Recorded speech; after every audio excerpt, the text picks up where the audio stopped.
I'm Jim, and I want to do a review of a video that Josh of Founded Earth Brothers put out related to, and what he entitled, When Does the Sabbath Begin, Morning or Evening? And he actually, I first ran into Josh during the discussions and the investigation into the cosmology of the earth. Him and his brother and Dave Weiss and those folks were part of that evaluation and investigation into information related to cosmology and whether the earth is flat, founded, or do we really live on the globe and on a globe. Well, he began his mornings, and I think, at least in terms of his YouTube channel, in cosmology, but he has morphed over into the topic of Israel, Torah, things of that nature, things that I have also moved over into. Let me just say my foray into cosmology started in the wake of the 2020 elections, when I began to realize that something was going on larger than I had anticipated, and I found alternative methods and ways to find information that I didn't even know existed. So I followed a lot of rabbit trails. Cosmology was one of them. Out of that cosmology investigation, I came across Rob Skiba, and through Rob Skiba, I came across his Ephraim Awakening series, which rung true to me, because as I'd been reading, I'd grown to, after being 3 decades plus, maybe almost 4 decades in Christianity and being a studier by nature, I had come to question an awful lot of what I was being taught in the church and experiencing in the church. And I knew that there were issues going on. So when I listened to his Ephraim Awakening series, it rang true. And so it started me off on an entirely new approach to my faith, and a study with an intensity and a breadth I'd never experienced before. So I have spent, since it's got to be at least 2022, I have spent hours and hours, thousands and thousands of hours. It's been my passion, and so this is what I've been doing. And in context of studying and learning what it means to be Israel and how the Torah, is to be lived out in our lives, I have spent lots of time on this subject of when a Sabbath begins, because like Josh, that's why this construct of a day became important to me, because when do I start my Sabbath? How do I walk out the Moedim? What I've discovered in scriptures is very little is explicit. Most everything has to be inferred and reasoned out, and it's not easy to pursue him. You have to do a lot of work. That's what I've been discovering. And so in this debate of when does the Sabbath begin, and loaded in that question is really when a day begins, for the reason I just shared. But Josh let me also say that he's relatively new to this discussion too. He and I are probably contemporaries for how long we've been studying and trying to learn what's going on with Torah. 3 or 4 or 5 years, something like that for each of us. But he's fallen into a camp in that community that will include some of those folks that were involved in his cosmology community, people like Sean of Kingdom and Context, maybe Wes Blaze of Wes Blaze Music, Ken Heidebrecht of Hanging on His Words, George Nuber of GeoTruth. These are folks that are part of his cosmology group, but they are also people who are also involved in this discussion of Torah group. So they also are the basis, his camp, his grouping of people that he spends time with. Well, I would say that Sean and Ken and George all have embraced an evening start of the day. And why? Because I think it's, because it's what Judaism has taught us. It's, when people begin to turn to Torah and different things, we immediately turn to Judaism as though they would know. And they introduce us to an evening to evening start of the day, and then give us a lot of rationale and scriptures and things that we work from. And so people have been pursuing it and receiving it. I know when I became Torah, almost involved in Torah and seeking Torah, everywhere I turned was people advising me, well, okay, yeah, you need to keep Sabbath, and it starts in the evening. Initially, I didn't question why, but as I began to question why, and investigating all the passages that were presented as evidence for this? Well, I found myself moving away from an evening start of the day, just like I found myself moving away from the globe. There are just too many problems. As a concept, it has too many problems. It is not supportable. And the evening start of the day, I think, is insupportable. But all of these folks have weighed in. Sean has made a video. He made a video where he was trying to establish an evening start of the day, and I did a pretty long review of his video, incorporating another video that goes back quite a ways, but is an excellent video. I incorporated that into the work I did for Sean's review. Then George, last year around July or so of 2025, he came out and published a video where he's saying that Yahuwah ordained that the day starts in the evening, which is very strong language. Well, I ended up reaching out to him and trying to do some work. I never could get his ear.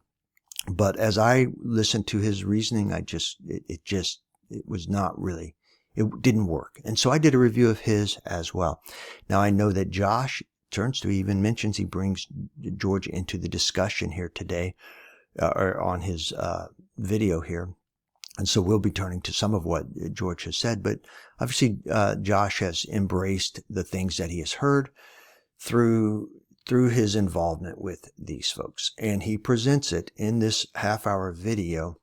And that's what I intend to go through and review and basically challenge each point, because every point, every passage, every scripture that they're offering as proof that it's evidencing that the day starts with the evening time, it just all needs to be challenged and is challengeable. And when it is challenged, it just does not hold water. Because I will say, and in fact, he does it right here at the beginning of this video, and he's going to revisit it again.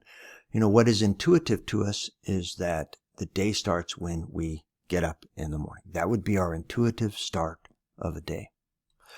Now, before I get started in this, let me say that if I use the term fallacious, if it sounds offensive, I don't mean it to be offensive, because it really is just about, a fallacious statement is something that's based upon a fallacy, which is erroneous information. So if I say Josh makes a fallacious statement, or George, or anybody makes a fallacious statement, I don't mean anything more than it's a statement made upon on certain information that I find to be evidentially incorrect.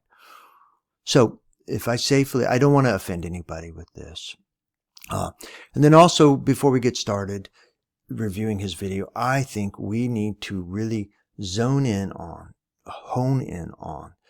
definitions so that we can be consistent. For instance, this very morning or evening, that I don't think people have really thought through what this means, because morning is not the start of the day. Morning is the end of the day. Daybreak is morning. Sunrise is the start of the day, beginning the day. And that's past morning. Morning is the last thing. So then we also have to define when an evening starts as well. So that's what I intend to do here, and let me get started. Okay, so I created a bit of an outline to follow here. And the first thing that I feel like we need to do is, let me get this over my PDF version here. Here's the PDF version. The first thing we need to do is define the components of a day, and there are 4. And specifically day, because day as a word is too big in our English language, and maybe not even just in our English language, maybe throughout time, because day can really be any part of a 24-hour period of time. But when we get into the construct of a day, we need to be more specific, because what we have first up is daytime. And if we say daylight, that would also be too broad, because we get into twilights where we have a mixture of daylight in there. So daytime is a period of time that is where the sun is visible in the sky. If you can see the sun in the sky, then you are in daytime. If the opposite of daytime is that nighttime, when the sun is not in the sky, but neither is its light. So during the daytime, we have the sun visible, and at nighttime, neither the sun nor its light is visible in the sky. But then in each day, we have what's called a twilight period. Twilight is a mixture of day and night. It is that period of time in the morning, in the morning. First of all, let me start with the item 3 here. We have a twilight in the east, which would be morning because it's happening in the eastern sky. So we have a twilight in the eastern gate, if you would like to say. We have twilight. And the twilight period of time is that period of time where the sun is not yet visible in the sky. There is no sun, but its light has begun to appear. This is called morning. It's also called daybreak. It's called dawn. There are other words that are out there that when you look them up, they are talking about that period of time before the sun first broaches the horizon. Because the moment the sun broaches the horizon, you've entered daytime. And then there's a twilight to the west that happens in the western sky, the western gate, where the sun has gone past us. We've gone through the day, the sun has gone past, and now the sun has disappeared past the horizon and is no longer visible in the sky. But its proximity is close enough that its light is still there. And this we call evening. And we have to be clear then, I'll come back to that. Let me just say that the twilight period is a mixture of light and dark. I think that it's been a little bit since I've looked up the definition, but I think that's one of the definitions of twilight. It's this idea of mixing. So we have, just to re-summarize that, we have daytime where we have sun visible in the sky. And I'm going to try to call that throughout this video, daytime, distinguished against just referencing a larger day. Daytime is the time when the sun is visible in the sky. Nighttime is the opposite. It's the period of time where there is neither sun nor its light in the sky. And then we have two twilights, a twilight in the east that we call morning, where the sun is not yet visible in the sky, but its light becomes apparent. And then we have a twilight in the west, which we call evening, where the sun is no longer visible in the sky, but its light remains. Couple quick statements in there, and we'll get more to it in his video because he talked about the creation account briefly, and I'll have to bring it in because it's such a significant component to this discussion. But the first day, the work of that first day was to create the light and separate light from dark, which is the day, which he calls the light day, and the night, the dark night. Just a quick point there that we'll get more into. So this, in my mind, this brings up a couple questions when we're dealing with these twilights, because we need to define when an evening begins and when it ends. I think most people will say that an evening begins as soon as the sun has disappeared below the horizon, and then it continues until the sunlight disappears. I think that's what most people will arrive at. Most people who are supporting the evening start of the day understand that the sun setting is the beginning of that day in that construct. But if you're going to use the sun setting as your start of the day, you have to be consistent, because when you start adding evening as the end of the day, you begin to conflate things, and that causes problems to understanding. And then when it ends is probably less important, except for when we're eating Passover maybe, but I'm not even sure then. When it ends is less important because we know that evening gives way to night. But then we have to ask the question, when does the morning begin? Well, I think everybody really understands. It's just very commonsensical that when you start seeing sunlight in the sky, morning has begun, daybreak has begun, dawn has begun. But it does become more important when we establish its end. Because morning, most people, especially colloquially, will take morning right on past the sunrise on up to noontime in our world today. And so is all of that morning? Well, not in the definition of the construct of a day. Just like the day is too broad of a definition, so is morning. When you start, the possibilities for the word morning is too broad for what we're dealing with today. Same with evening, but morning is even more so. Because we have to then say it seems clear that we know when it begins, when the sunlight hits the sky, but when does it end? I say morning ends. It seems evidential that morning ends as soon as the sun has crested the sky. And we're really no longer in the morning twilight. Colloquially, and in our work days, and in our world today, in my work day, we continue to call that whole period of time until noon morning, but that's just not what morning should be in this discussion of the components of a construct of a day. And one other question that introduces itself is we have the period of time in the morning where the sun is rising and it appears, and until it fully comes up and makes itself entirely visible, we have this period of partial obscurity. In the evening, we have the opposite happening as the sun approaches the horizon and then begins to disappear behind it. We have this partial obscurity until it goes all the way down. So I think we need to decide if we're going to include that partial obscurity of the sun as belonging to daytime or to one of the twilights. In the morning it'd be the twilight, is that partial obscurity to belong to the morning twilight, and in the evening is that partial obscurity to belong to the evening twilight.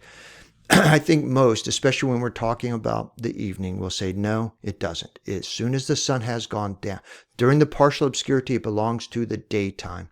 Once it's gone down, it has become evening. Then I think we also need to define Sabbath, because this, in my opinion, is one of the most confusing things that we deal with in this discussion. Because Sabbath is literally, it just comes from the Hebrew word Shabbat, Shabbath, I guess is what it is, and it means rest. So a Sabbath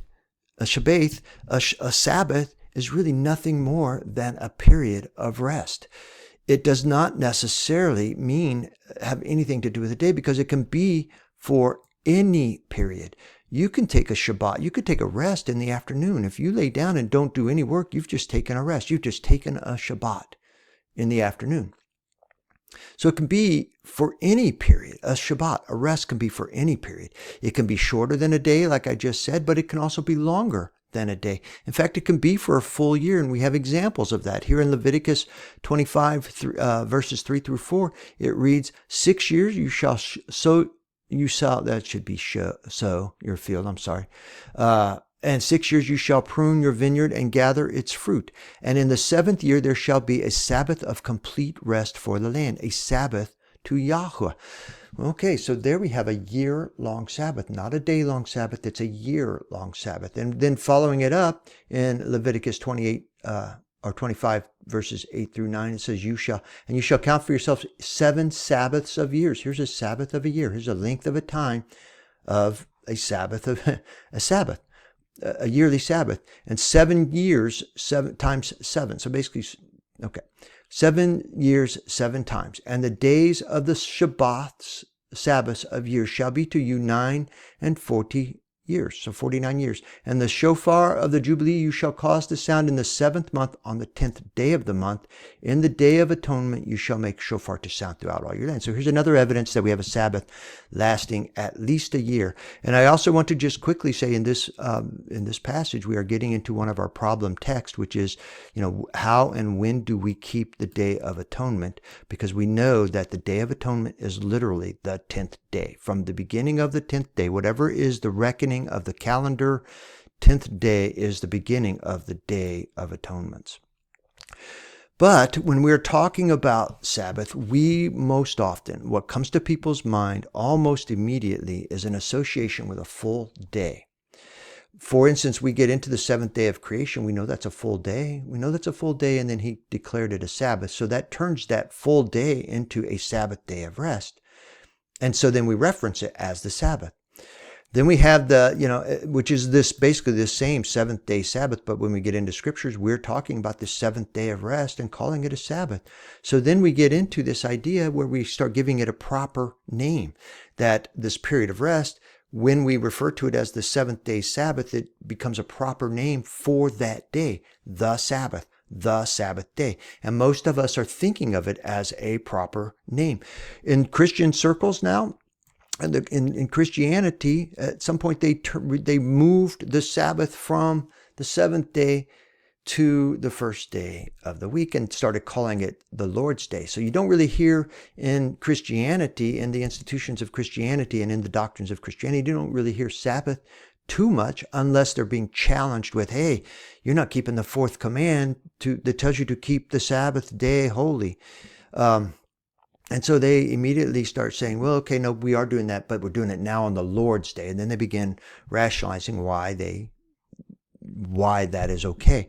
But no matter what, it's still considered a Sabbath. And they're not calling it, maybe a proper name of the Sabbath. They're actually, the proper name they've given it now is called the Lord's Day, but they understand that to mean Sabbath.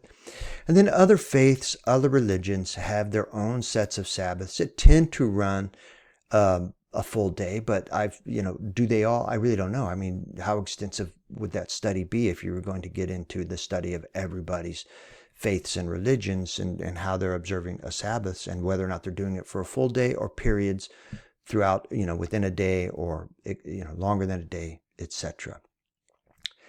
And let's move on to the feasts here. And Josh will bring this up too and give us a list too. But I felt it necessary to visit Leviticus 23 for the identification of the various appointed times. That's one way we refer to it. Depends on what translation you're reading. And then you have the feast, the festivals. Different translations will call it different things.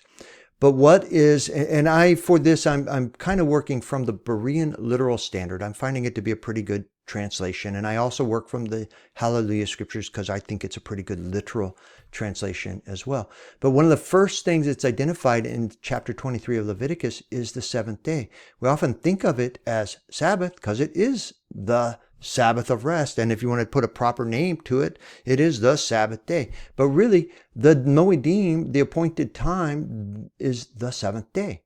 And then it goes on to say it's a Sabbath of rest. So the appointed time is not the Sabbath, it's called the seventh day. And then it happens to be a Sabbath of rest. So then it makes it reasonable to call it a Sabbath, the Sabbath, give it a proper name. But it's really just the seventh day. And that's what I mean here. It's commonly called the Sabbath as in the proper noun of a Sabbath. Then we have our second feast, appointed time, Passover, festival, etc., that most of our translations are going to identify as Passover, but some of them are going to translate it as Pesach or Pesach, some Hebrew form of the word Passover. If you hear me, because I read from these translations that give me Pesach. So if you hear me refer to Passover as Pesach, forgive me as I interchange back and forth.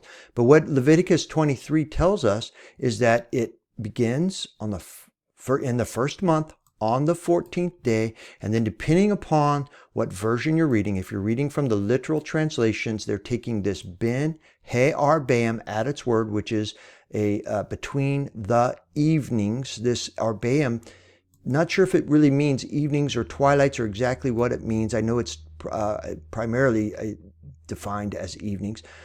So that's why most of the translations are saying between evenings. When you get into the literal translations, they give us between the evenings. But when you get into the more common and popular translations, including the King James and the NIV and all of these others, they don't take this ben he arbaim and translate it as between the evenings. They translate it as at evening, at twilight, at some form of that puts us into the evening, which it becomes or maybe even at the very start of the evening, whereas between the evening gets us prior to the evening.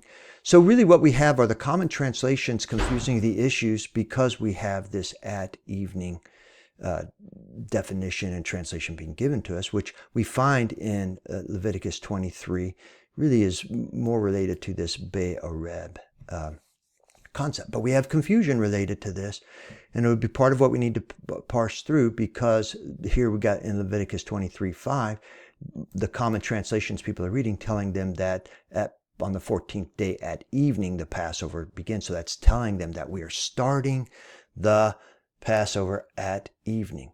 And I will say that this discussion of when between the evenings occurs, which I'm going to bring up in a little bit, becomes also very important because we have to define, especially because of Leviticus 23:5, what we mean by between the evenings in the literal translations. But we'll see if we don't come back to that a little more in the rest of the discussions. But what I want to say is, what I want to point out is that Passover, Pesach, is the 14th day. Whether it starts at evening or between the evenings, it's the 14th day. And then we have the third feast or appointed time that we call festivals, feasts, etc. That begins on the 15th day of this month. And this feast is 7 days. 7 days you shall eat unleavened bread. The first day is a Kodesh, which is the Hebrew for, in English, our translations are translating Kodesh as holy.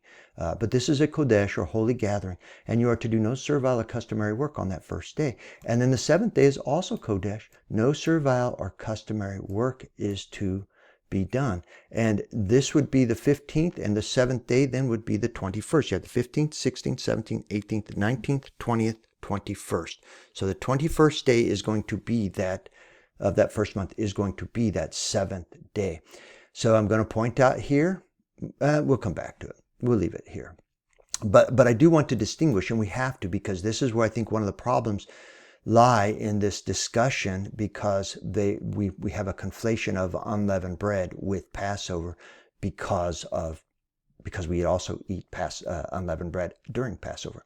Gets confusing. Then we have the first fruits, which begins the day after Sabbath, and then we have the Feast of Weeks, which is Pentecost. It takes place 50 days later, and at that point in time, we are to have a Kodesh or holy gathering, and again, no servile or customary work.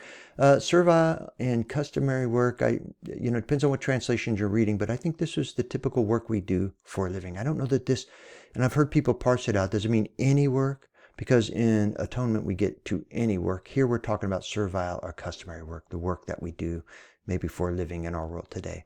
And then we have the Feast of Trumpets, which takes place. It identifies it as the 7th month. On the 1st of the month, most translations will put a day in there, but it's the 1st of the month. And on that day, we are to have a Kodesh, holy gathering, complete rest, no servile or customary work, another Sabbath day there. And then we have the Day of Atonement, which is identified as the 10th day of the 7th month. Just like we just saw in what passage was this up here when we're in Leviticus 25:8-9, that it begins on the 10th day. We have the Day of Atonements.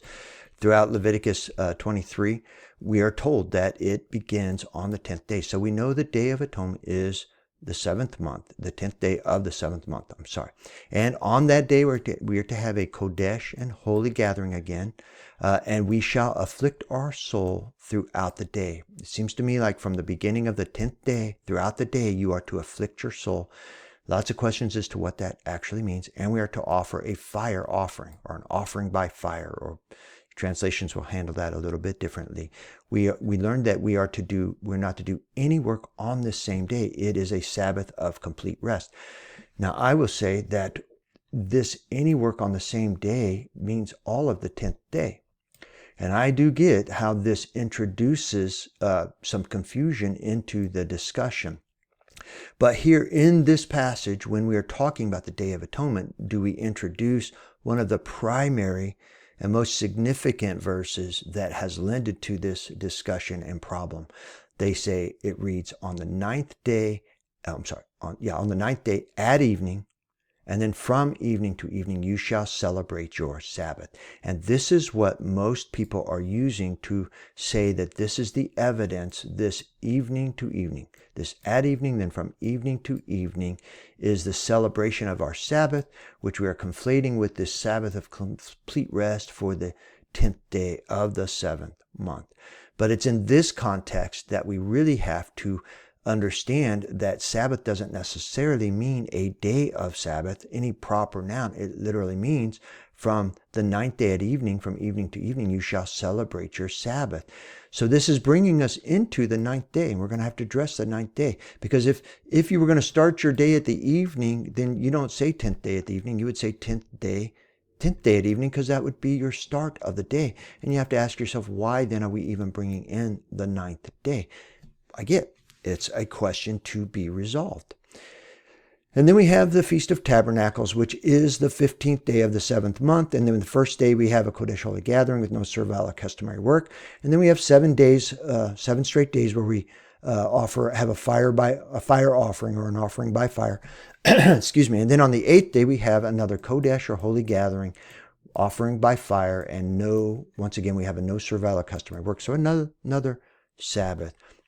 And let me just say in closing here, we do get in Numbers 28, 16 through 20, 5, we get another reference to help us distinguish between Pesach and when it begins and unleavened bread, which I think is very important when we get to the discussion of Pesach and Passover. And it reads like this, and I'm going to read from the Berean literal.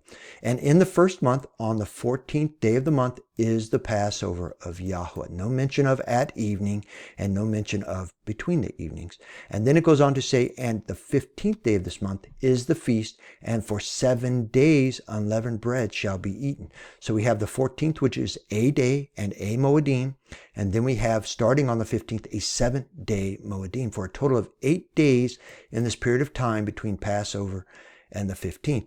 And why I think this becomes important is because we don't want to conflate the 15th day with the 14th day and the events of the 14th day and the requirements of the 14th day with the events and requirements of the 15th day.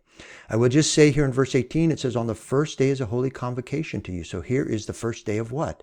The first day of this Feast of Unleavened Bread, because that's the 15th. So we have a separate Kodesh gathering or convocation where we do no work. So this is a Sabbath. So the first day of the Feast of Unleavened Bread is a Sabbath, but that's not to be conflated with the 14th. The 14th is not a day of Sabbath.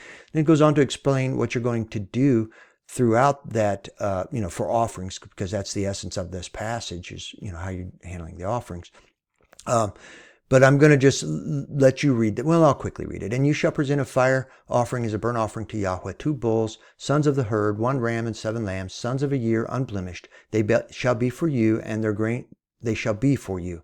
And their grain offerings are of fine flour mixed with the oil. You shall prepare 3/10 of an ephah for a bull, and 2/10 of an ephah, 2/10 for a ram. A 10th part of an ephah you shall prepare for the one lamb and for the 7 lambs, and 1 goat is as a sin offering to make atonement upon you.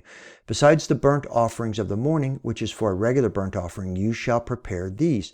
Like these you shall prepare day by day, 7 days, the food of the fire offering, a pleasing aroma to Yahweh. Besides the regular burnt offering, it shall be made, and its drink offering. And then I wanted to present this last part, which is the reason that I bring it up is because it says, on the 7th day you shall have a holy convocation, and you shall do no customary work. So this is the 7th day of this Feast of Unleavened Bread, which is also a Sabbath. So that 7th day, which would be day 21, is a Sabbath. So it is part of the Feast of Unleavened Breads, and that is an important distinction.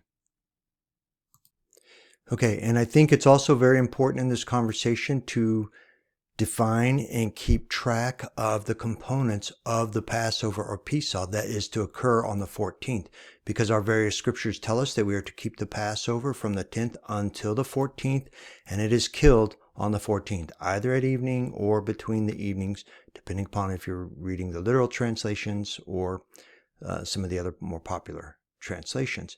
And then after having killed it, we move into, at evening time, a Passover meal.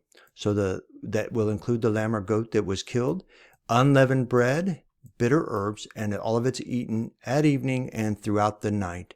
And then during the 14th, on that original day, that when they were in the land of Egypt and were actually keeping the 14th, that original Passover, that very same night following the killing and eating and during the eating, is the actual Passover where the angel passed over, went through Egypt, killing the firstborn, but passed over Israel. All those who had the blood of the lamb above the doorpost.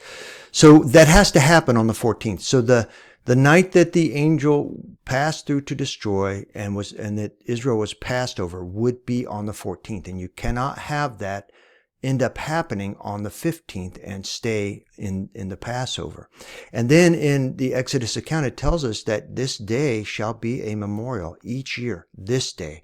What day? The 14th. These are important points that become important later, will become more important as we're going through Josh's video.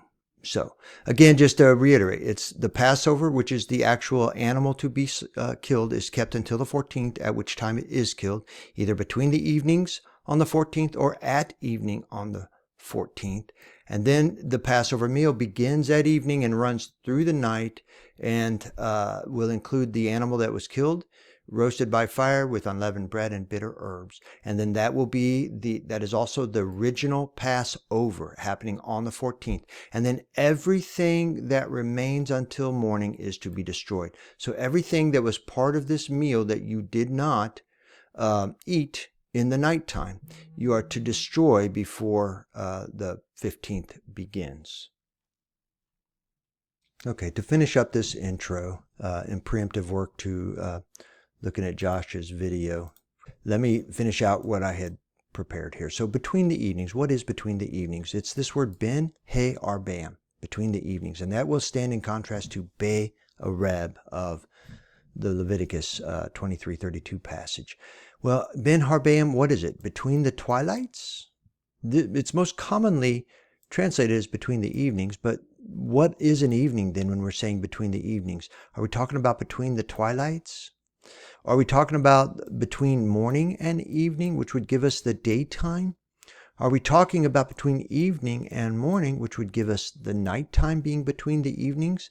So if you're going to go between morning and evening, that's the daytime. And that's what I think probably is the idea that we have the between the twilights, between the evenings, morning being an evening or a twilight period, and that we're talking about the daytime period. That's what I favor. But if you're going to take between evening and morning, the twilights of evening and morning, then you have the nighttime. But you could have literally between the evenings, which would be the evening of one day, going past nighttime, past morning, past daytime, through to the next evening. So we would have the evening ending, so we would have nighttime, morning, and daytime before the evening begins. And that is a possibility for what's meant between the evenings. And then we also have to enter the idea of whether or not we're talking about something that is between the beginning of a twilight and the end of a twilight, possibly. So we're going to have to try to keep all of this straight. Again, I favor this. If it's this, I need to take that into account, which is, I don't believe it can be the evening to morning or nighttime. I don't think it can be. It doesn't make any sense. I think it is probably this daytime period between the morning and the evening. If it's a possibility, it is literally the evening of one day and the evening of another day, giving us a nighttime, morning, and daytime. So it would have to be happening during that. But I think that would be more confusing than helpful. But we'll see. We'll test it on the timelines. All right, and then let me just say in closing that I did create some supporting videos in advance of this because knowing then, as Josh brought it up, I wanted to make a shorter video because dealing with the creation account, I've made long videos associated with that, but I wanted to see if I could make a shorter video. Dealing with the construct of a day, I have made long videos. I wanted to see if I could make a shorter video for this.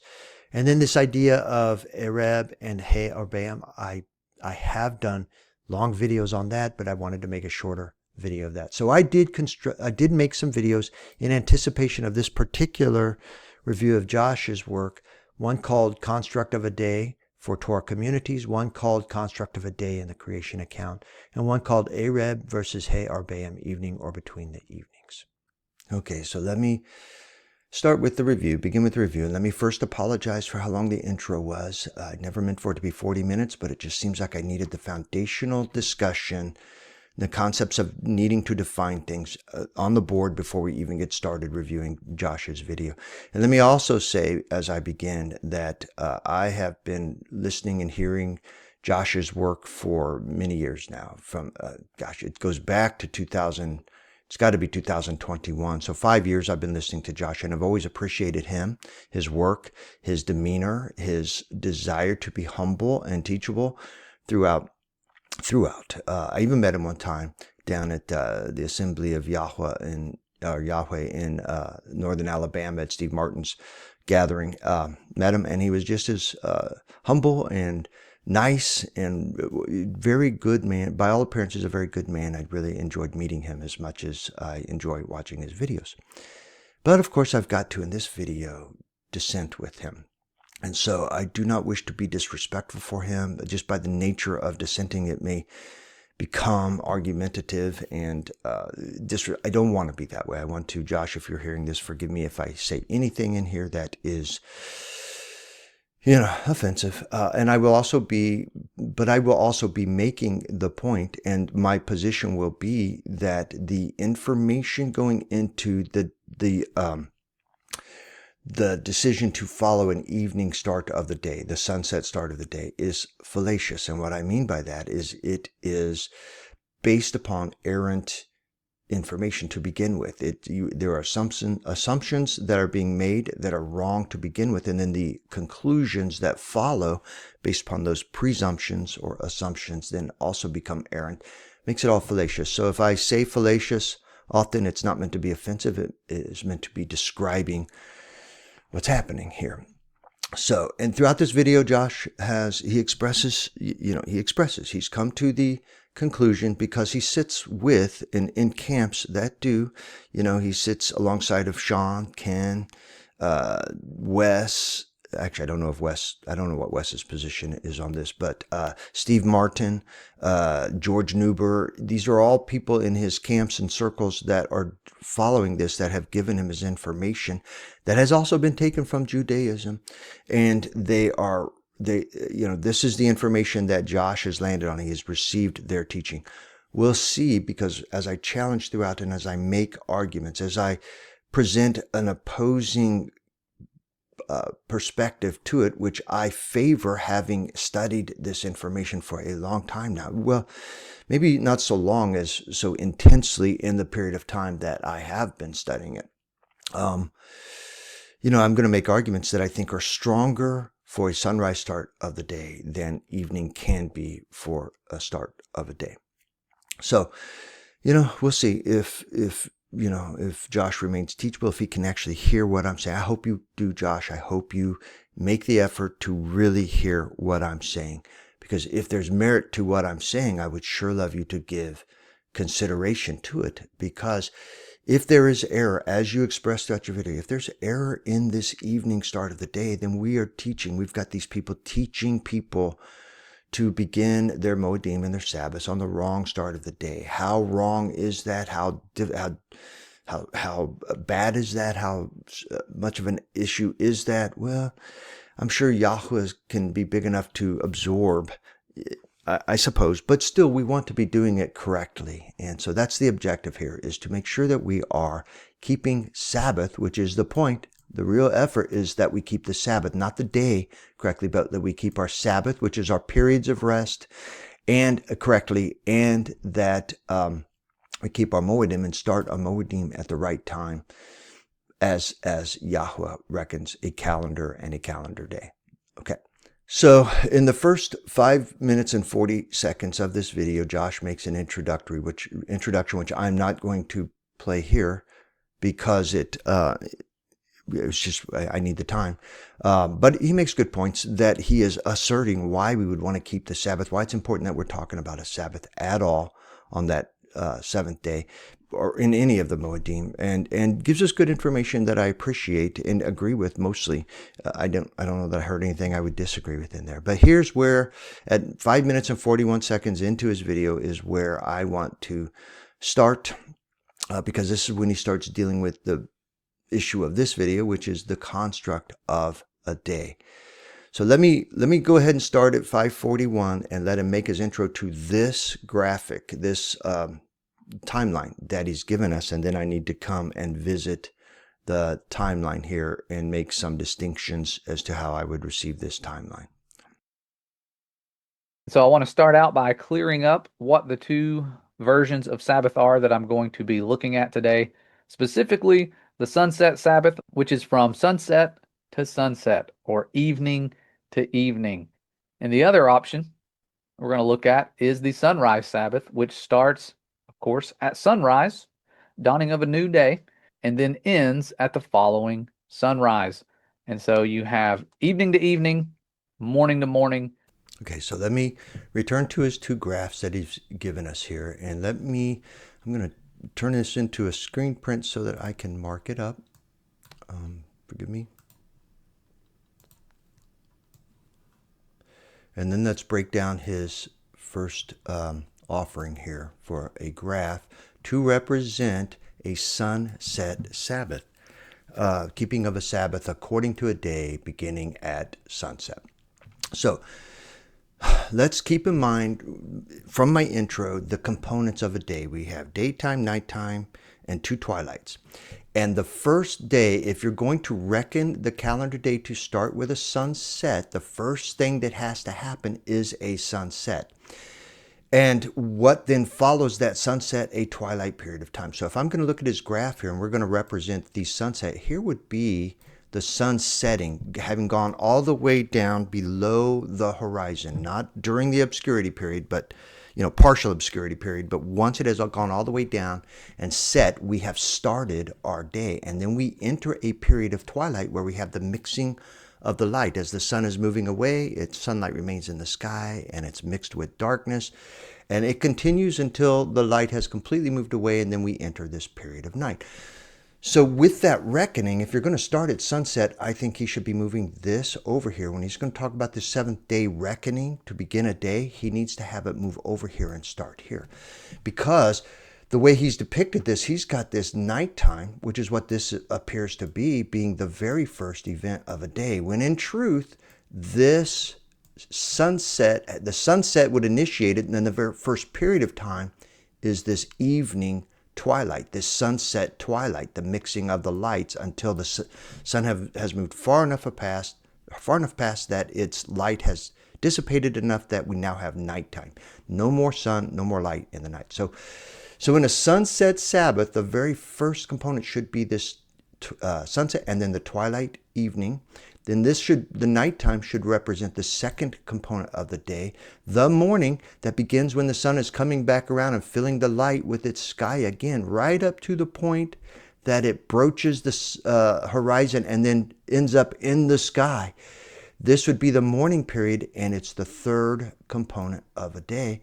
And then we enter the daytime period where we have the sun visible in the sky, which is the fourth component, and that would continue all the way down, even while it's partially obscured, until the sun has fully set, and here would be the start of our next day. So just to reiterate, if he was going to correctly depict this using the type of things that he has used here, the first thing should be the first event of the day is the sunset. Then the first period of the day is this twilight. The second period is nighttime. The third period is this morning twilight, mixing of the lights again, ending when the sun has crested. And, even when it's partially obscured. Sorry, I'm not drawing that very well, but you get it. And then the fourth period is this daytime all the way down to when the sun sets. Now let's go look at his morning depiction here. Okay, forgive me. I just did what I'm trying to avoid doing throughout this video, and calling it a morning start of the day, because that's not correct. In fact, that's part of the confusion, because he's correct. The sunrise is the start of the day in my argument, not the morning period, and I'll explain that in this graphic here. So let's get started on his sunrise Sabbath, start of the day. What is the first thing that he depicts? He's depicting as the start of the day the sunrise. But where is the sunrise? The sunrise is here. I'm sorry. Let me see if I can go back and get a little better, because the sunrise begins here. And then you have these periods of partial obscurity till the sun is completely above the sky. But the very first thing that happens in a sunrise start of the day is not this morning twilight. This is the end of the last day. This period of time where you have night having left, and the sunlight enters the sky, and we have this morning twilight. It is the last part of this day over here. This should be the beginning of the day depiction, because the first event, with the sun having broached the horizon, the first event of this new day is the daytime, daylight period. As soon as the sun is visible in the sky, you've entered the first component of the day, which is the daytime with the sun in the sky.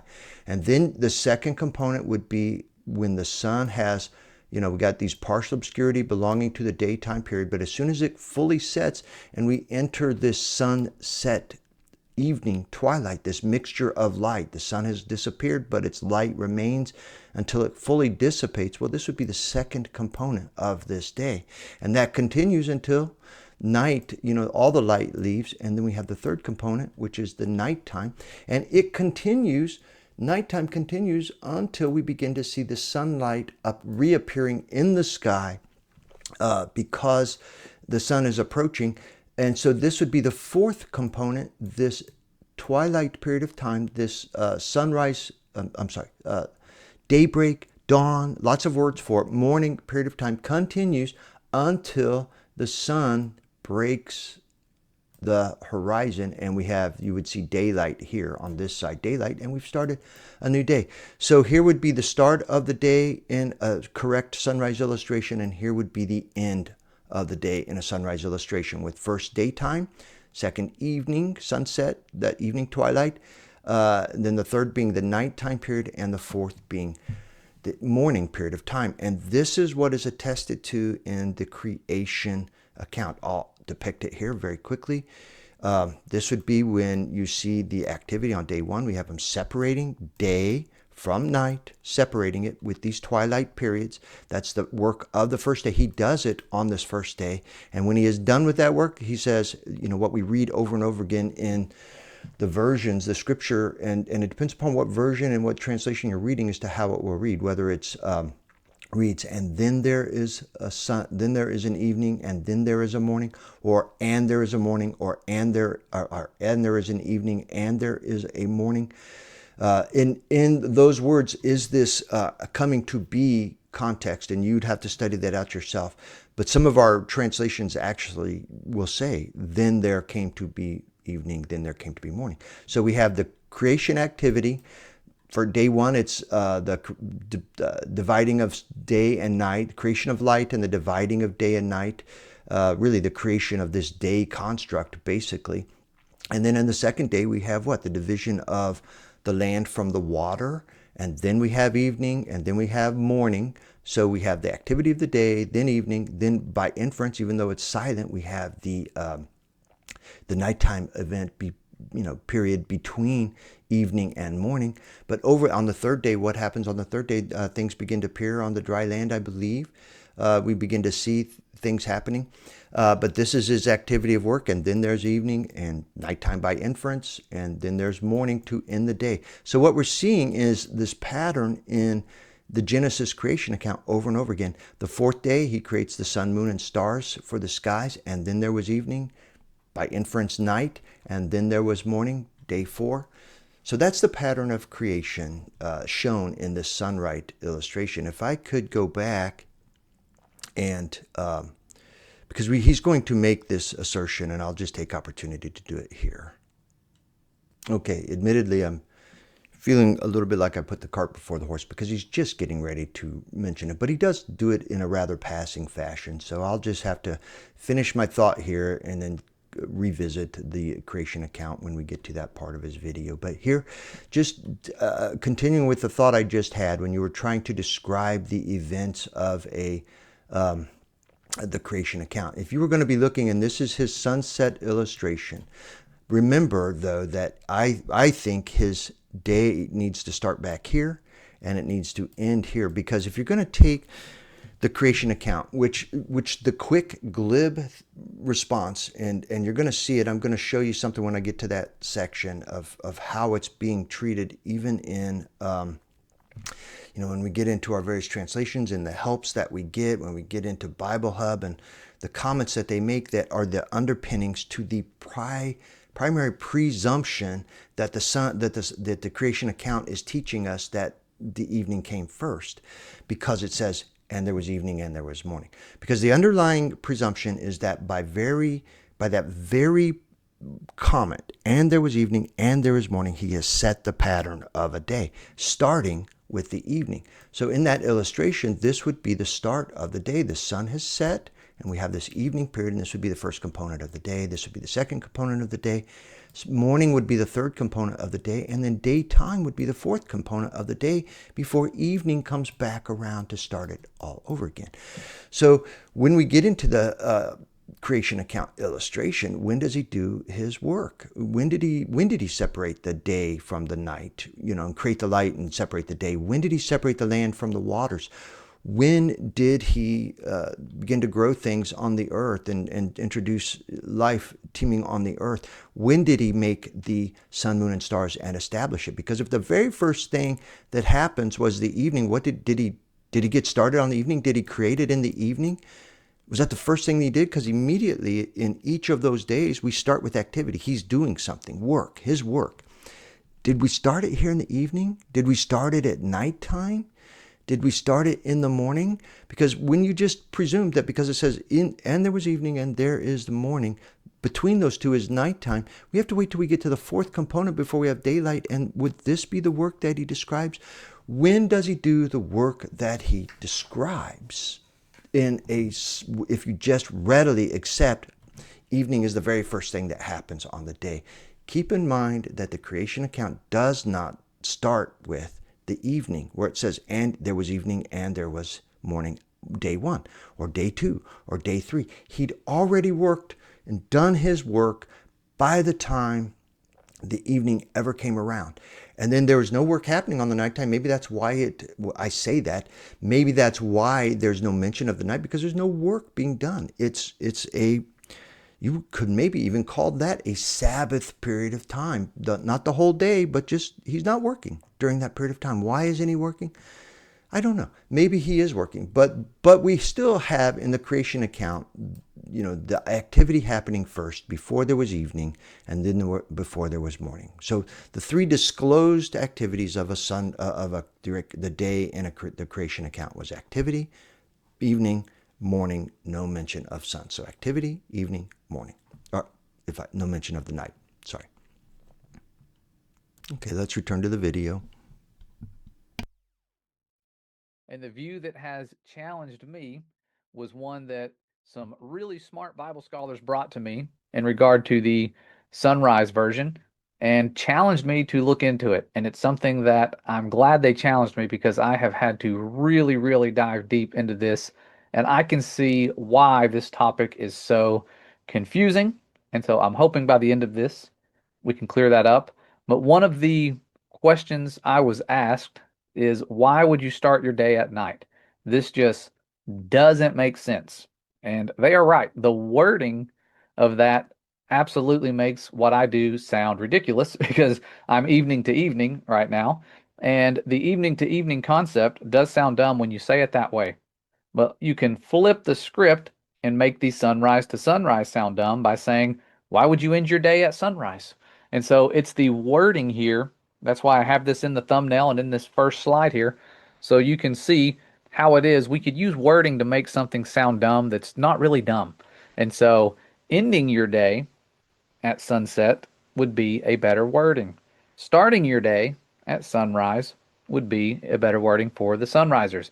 And so both of them can sound logical if you use the right wording. And so I'm not here to use that type of wording to make the other side sound dumb. And not that it's really a side. We're all on the same side here. We're all keeping the same Sabbath day. It's just that the Sabbath night is different. And remember, he made day and night. He separated. Let me make some comments to that. Because I've heard this before, and I don't want to speak for Josh on what he's saying here, but I think what he's trying to address here is what I've heard.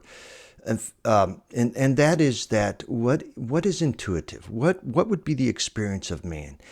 The experience of man is, once you have slept, you are going to get up and be rested and be ready to start your day. So what is the intuitive thought for a start of the day? You have rested and you're ready to get started with the day. As you have expended your energy to work or play or whatever you're doing throughout that daytime period of time, you have expended your energy. It's time to begin winding down. And that usually begins sometime around sunset and evening. And then from evening, we move into that nighttime period where we need to close down and go to sleep and recoup from that day's activities. So intuitively, we see that when we get up, we start our day and we run it all the way through till we've expended all our energy during that day, and then we go to sleep. And that would be the intuitive approach. The counterintuitive approach is that you You go through a day and you expend your energy, and then you reach sunset, and that's when you will say, oh, it's time to start my day. And the very first thing you start your day with is resting. You're closing it all down with closing it. Anything you start will, if you were starting an event, you would go and set it up, have the event, and then you'd be closing it down when you are done with the event and putting everything away. Just that's intuitive. The concept of this starting your time at night, your day at night, would be like having that event, and now that you're done with the event and you're ready to close it down, you're going to call that the start of the event, the start of the day. It's counterintuitive. It's not what comes natural. I was speaking with somebody recently, and he's keeping his Sabbath from sunrise, and I asked him why, if he had sat through and done this kind of work as well. And he said, no, not really. It's just that that's what seems natural to me, because that is true to people. That is what seems natural. Starting it at night when you're done with the day's events, and then calling that the start of the new calendar day, the start of the day, is counterintuitive. It's less counterintuitive if you're just going to keep it limited to the Sabbath, because you're just beginning a Sabbath, which is a rest anyway. So you begin your rest in the evening. If you're going to, conflate the two things, that way you could more readily explain how a Sabbath would begin at evening on into the night than you could your day, your daytime, your calendar day starting in the morning. Conversely, when he says, why would you end your day at sunrise? Well, just like he's saying, why would you end your day at evening? Well, sunrises, we're already on a sunrise event of the day, you're not actually ending your day with sunrise. I mean, you are in a manner, but literally the last component of the day is not sunrise, but morning. Sunrise is the very first part of the day. I suppose just prior to sunrise, to be correct, would be the end of the day. And over here, you're not starting your day at night. You're actually starting your day at the sunset, when you enter that twilight period of time that you would be. So you're not really ending your day at evening. You're starting your day at evening in that concept, because the moment evening starts, you've entered a new day. So its beginning is by necessity the end of the day, just like the sunrise is by necessity the end of the previous day, because the sunrise belongs to the new day, just like evening belongs to the new day. Those will be important concepts as we go. Okay, let's return to his video. It's just that the Sabbath night is different. And remember, he made day and night, he separated them. But when it comes to working days and resting days, there's 6 working days and 1 resting day. And so we're going to look at which time period, which night is grouped with that specific day of rest, because it would be an entire cycle, an entire 7 days. There's 6 working days and 1 resting day. And so we're going to look at. Sorry, I just rewound. I want to hear that repeated. Which time period, which night is grouped with that specific day of rest, because it would be an entire cycle, an entire sunset to sunset or sunrise to sunrise cycle, so that you would have an entire 24-hour day to rest. And so going back to Genesis, we see that there was an order of creation. He was starting in the evening, and then there was morning, and that seemed to be the order of creation: evening first, then morning. Okay. So I'm pausing there because you just heard what I'm going to call a fallacious statement. It's information. It's a statement based upon erroneous facts. And why does Josh do it? Why does everybody do it? It's because it seems to be the presumed, somebody has stated it, and without thinking it all the way through, just everybody's receiving it, because we have this wording, and there was evening, and there was the first day. So everybody's receiving that and running with it. And why wouldn't you? It's like, I mean, Josh has been involved in the whole globe, flat earth discussion. And one of the problems is that, as having believed globe all your life, you have presumed that people who have come before you are giving you facts. They've verified. They've given you correct information upon which to base your the understanding that you were living on a globe. And it isn't until you begin to test those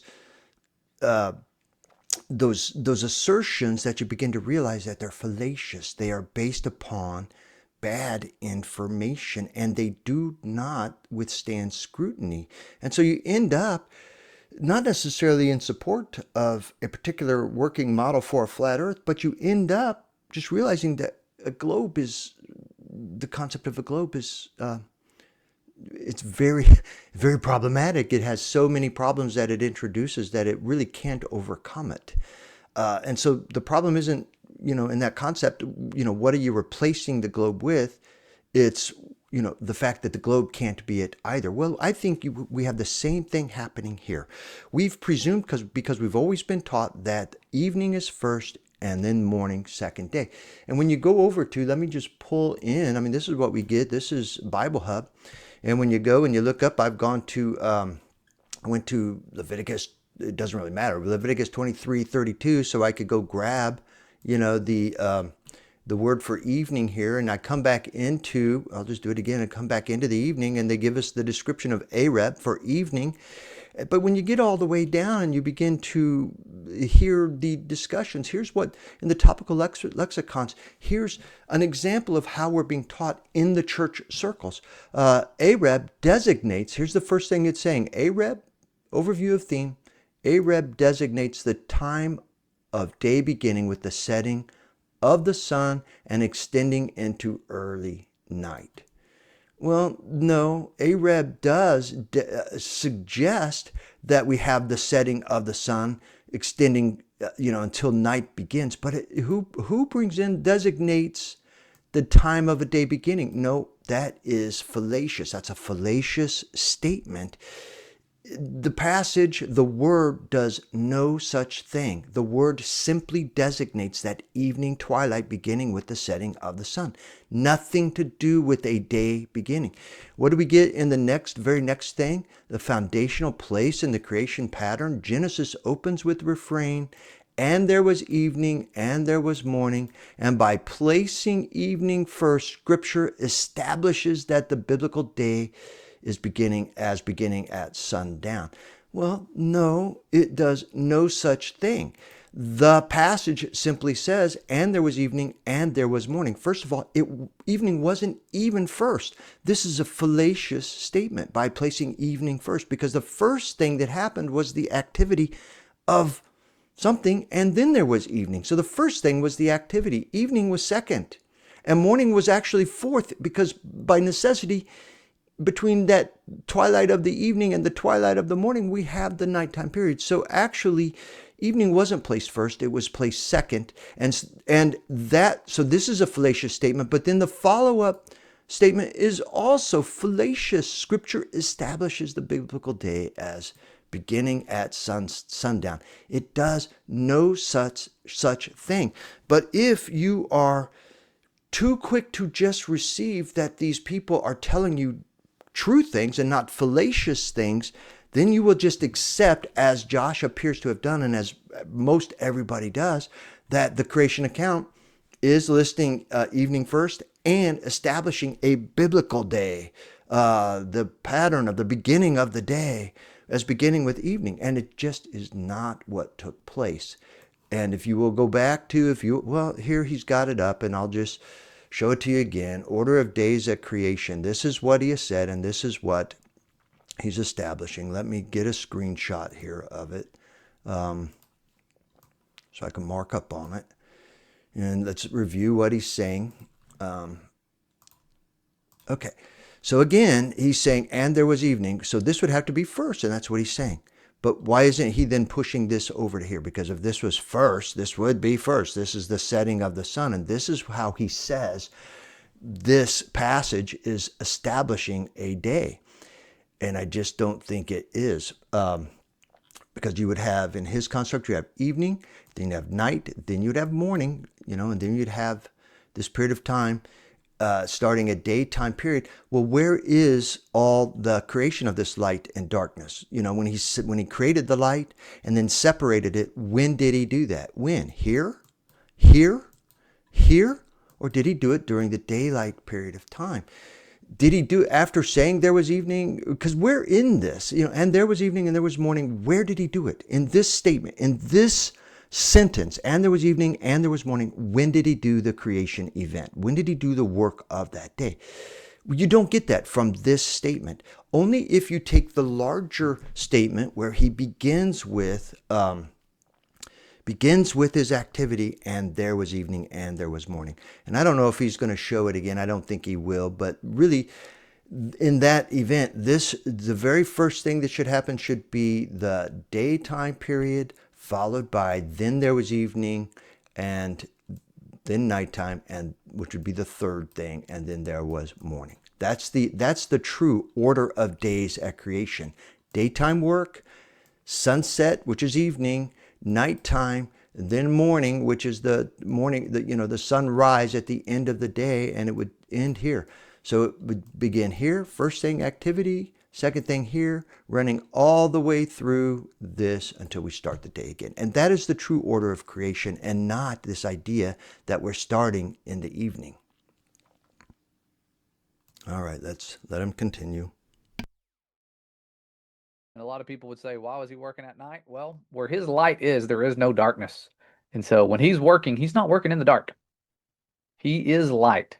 He made light, and light is what he emits. He's not in darkness. And so that's what Genesis says. And Exodus. Let me just say, the very explanation of that, explaining away why you would be working at night, and it's only even necessary. Only then, if we have started the day here at the, I'm sorry. Fourth. Only if you've started the day with the evening do you even have to introduce the concept of him working at nighttime and explaining away. You wouldn't even have to involve that conversation if you had started the day with the sun, with the daytime, which is the natural start of the day and the true order of creation here. All right. Commandment tells us to remember. And Exodus, when you made light, and light is what he emits. He's not in darkness.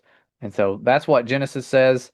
And Exodus, when you go to the fourth commandment, tells us to remember the Sabbath day, to keep it holy. And this is one of the longest commands. And when he's breaking down this commandment, we're told that we should labor for 6 days and do all of our work. But on the seventh day, it is a Sabbath to our Father, and we shall do no work, not even our sons or daughters or male servants or female. I would like to take this opportunity to point something out, because we get into this in other passages as well. What is this? Let's read this first. This command, this fourth of our 10 commands. Remember the Sabbath day to keep it holy. So we've capitalized Sabbath day, turning it into a proper noun. Remember, if we had just left that lowercase, it really would have been descriptive. Remember our rest day. Remember the rest day, to keep it separate, to keep it holy. But they've given us this capital Sabbath day and turned it into a proper noun, which is one of the reasons why I, in the beginning, tried to make sure we're following the definitions. Be careful with what we're doing with this word Sabbath, because let's go on to read here. 6 days you shall labor and do all your work, but the seventh day is a Sabbath. So what is the Moedim?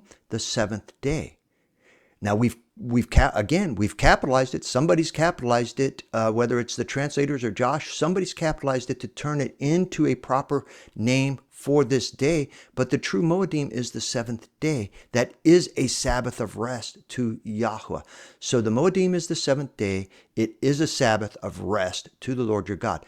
Should not be capitalizing Sabbath. It should be lowercase, because if anything, we should be capitalizing the seventh day as the proper noun for what is this Moedim. All right, let's continue. Female servants, your livestock, or even the people sojourning with them, people who weren't bloodborn to Israel, people who are joining them, this mixed multitude. There was no exceptions. It didn't say, well, if they're a Gentile, have them work the seventh day. It was anyone that was with them was to keep it. And it goes back to Genesis, reminding us. Just to continue here, I mean, I appreciate what he's saying there, but at the end of this passage, where, and this is, I think, one of the reasons he brought it up, for in 6 days, Yahweh made the heavens and the earth, the sea, and all that is in them. There's all the work that he did during the 6 days, and he rested on the seventh day. So the seventh day is a Sabbath of rest. So this is lowercase rested. Seventh day really maybe should be, if you're going to turn anything into a proper name, there would be the seventh day. But here we go, say, so therefore Yahweh blessed the Sabbath day and made it holy. So really how that really should be, again, not a proper noun, but this should be, therefore Yahweh blessed the day of rest and made it holy. And so the day that got blessed is the seventh day, which happens to be a day of rest or Sabbath day. And he blessed that day of rest and made it holy. But why did we turn it into a proper noun? Okay. Us that 6 days he made the heavens and the earth and everything, and that he rested on the seventh day and he blessed it. Fourth thing he blessed, and it's the fourth commandment. And this particular day is one of those days that is listed as one of the first feast days. Our Father tells us his appointed times, not the appointed times of the Jews or the house of Israel or all these, like one specific group of people. He says, again, using this screen to make the very same point, he's pointing out that the very first appointed time is the seventh day.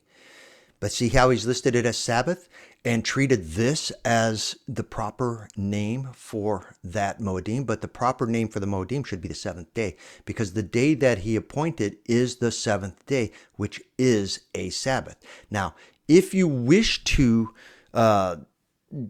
take another step and say, okay, that seventh day, which is a Sabbath, we'll call the Sabbath day. And if you're going to call it the Sabbath day, fine, turn it into a proper noun and call it Sabbath. And that's reasonable to do. I have no problem with that, as long as we're not conflating the ideas, because the Moedim is the seventh day, which would then make it a day of rest, a day of Sabbath, lowercase Sabbath. But if you want to call the whole day the day of rest, which is the Sabbath day, fine, and turn it into and capitalize the Sabbath, but keep the ideas, because it's going to become important as we parse out the start of a day and some of the other passages that that come along.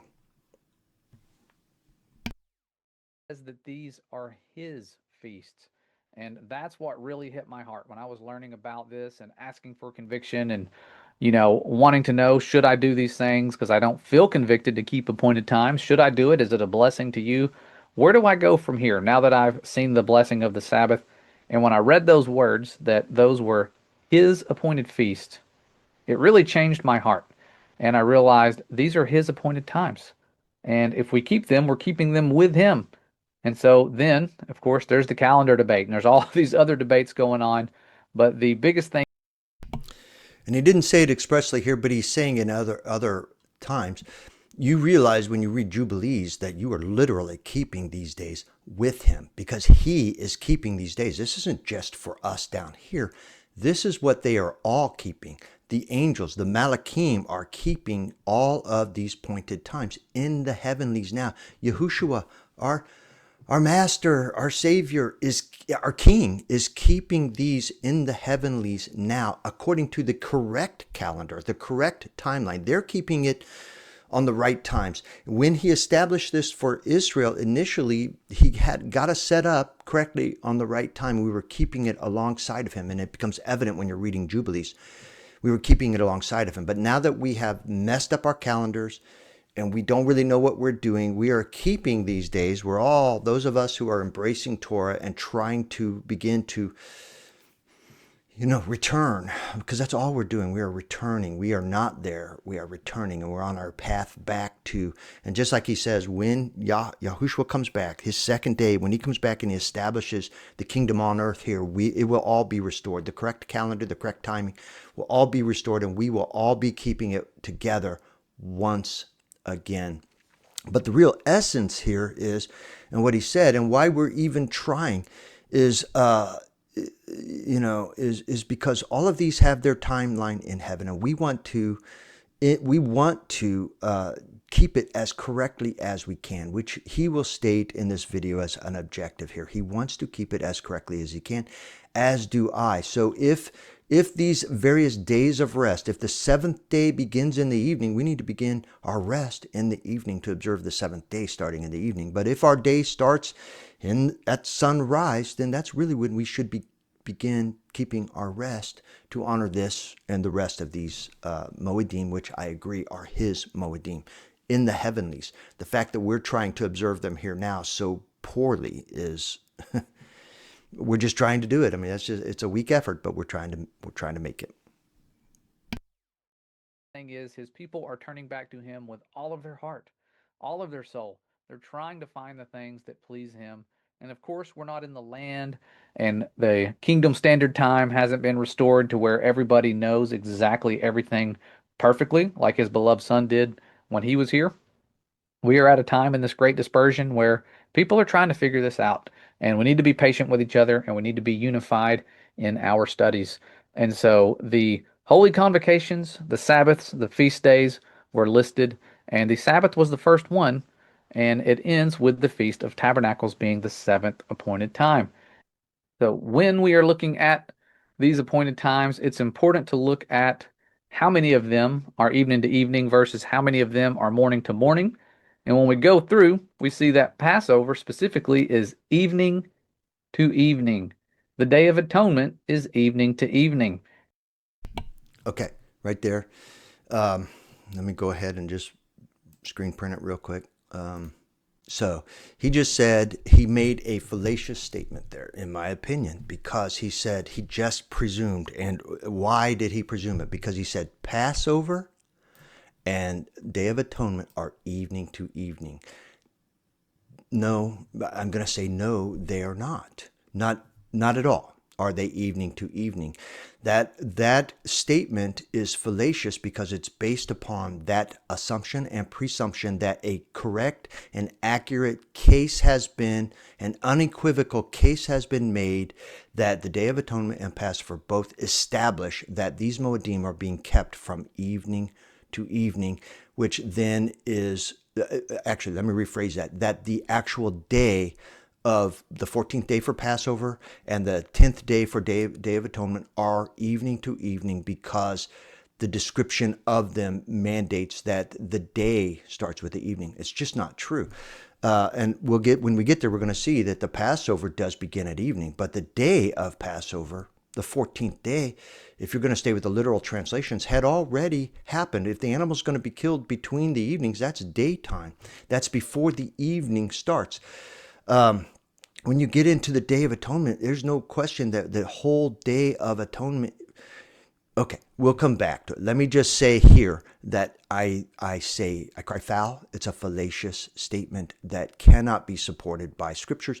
To presume and just receive what Josh just said, because I believe it's likely that he is taking, while he's maybe arriving at it and would say he's arrived at it on his own, all of his crowd is saying the same thing. So they are all repeating the same thing. His circles are repeating the same thing. So they all feel like they are, and it's self-justification, in my opinion, of that concept without having tested it all the way through. Okay, so I'm going to return to his video, but I'm going to back it up just a little bit so that we can get the continuity of what he's saying here, because he's getting ready to go into, I think, an important statement as well. So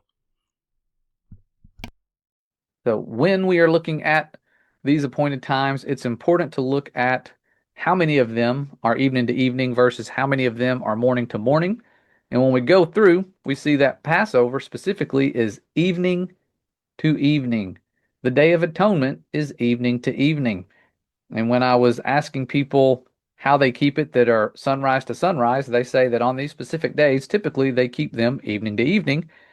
okay, so an important distinction, because that's an important distinction, because there's a difference between keeping the requirements of the day that will start in the evening, especially on the Day of Atonement. The Day of Atonement is the 10th, but the command, and we're getting ready to go there right now, so I won't spend a lot of time here, but the command is that we begin to do something on the evening of the 9th. So we are, while the day itself would run from sunrise to sunrise, we're not actually they involve different activities. We're getting ready to go into the Day of Atonement, so I'll save that. But if you get into the Passover, on the day of Passover, which is the 14th, you have all the preparation. You've got the day that the animal has to be killed between the evenings, and then you begin your Passover meal. To clarify that, the Passover meal begins at evening and runs through the night.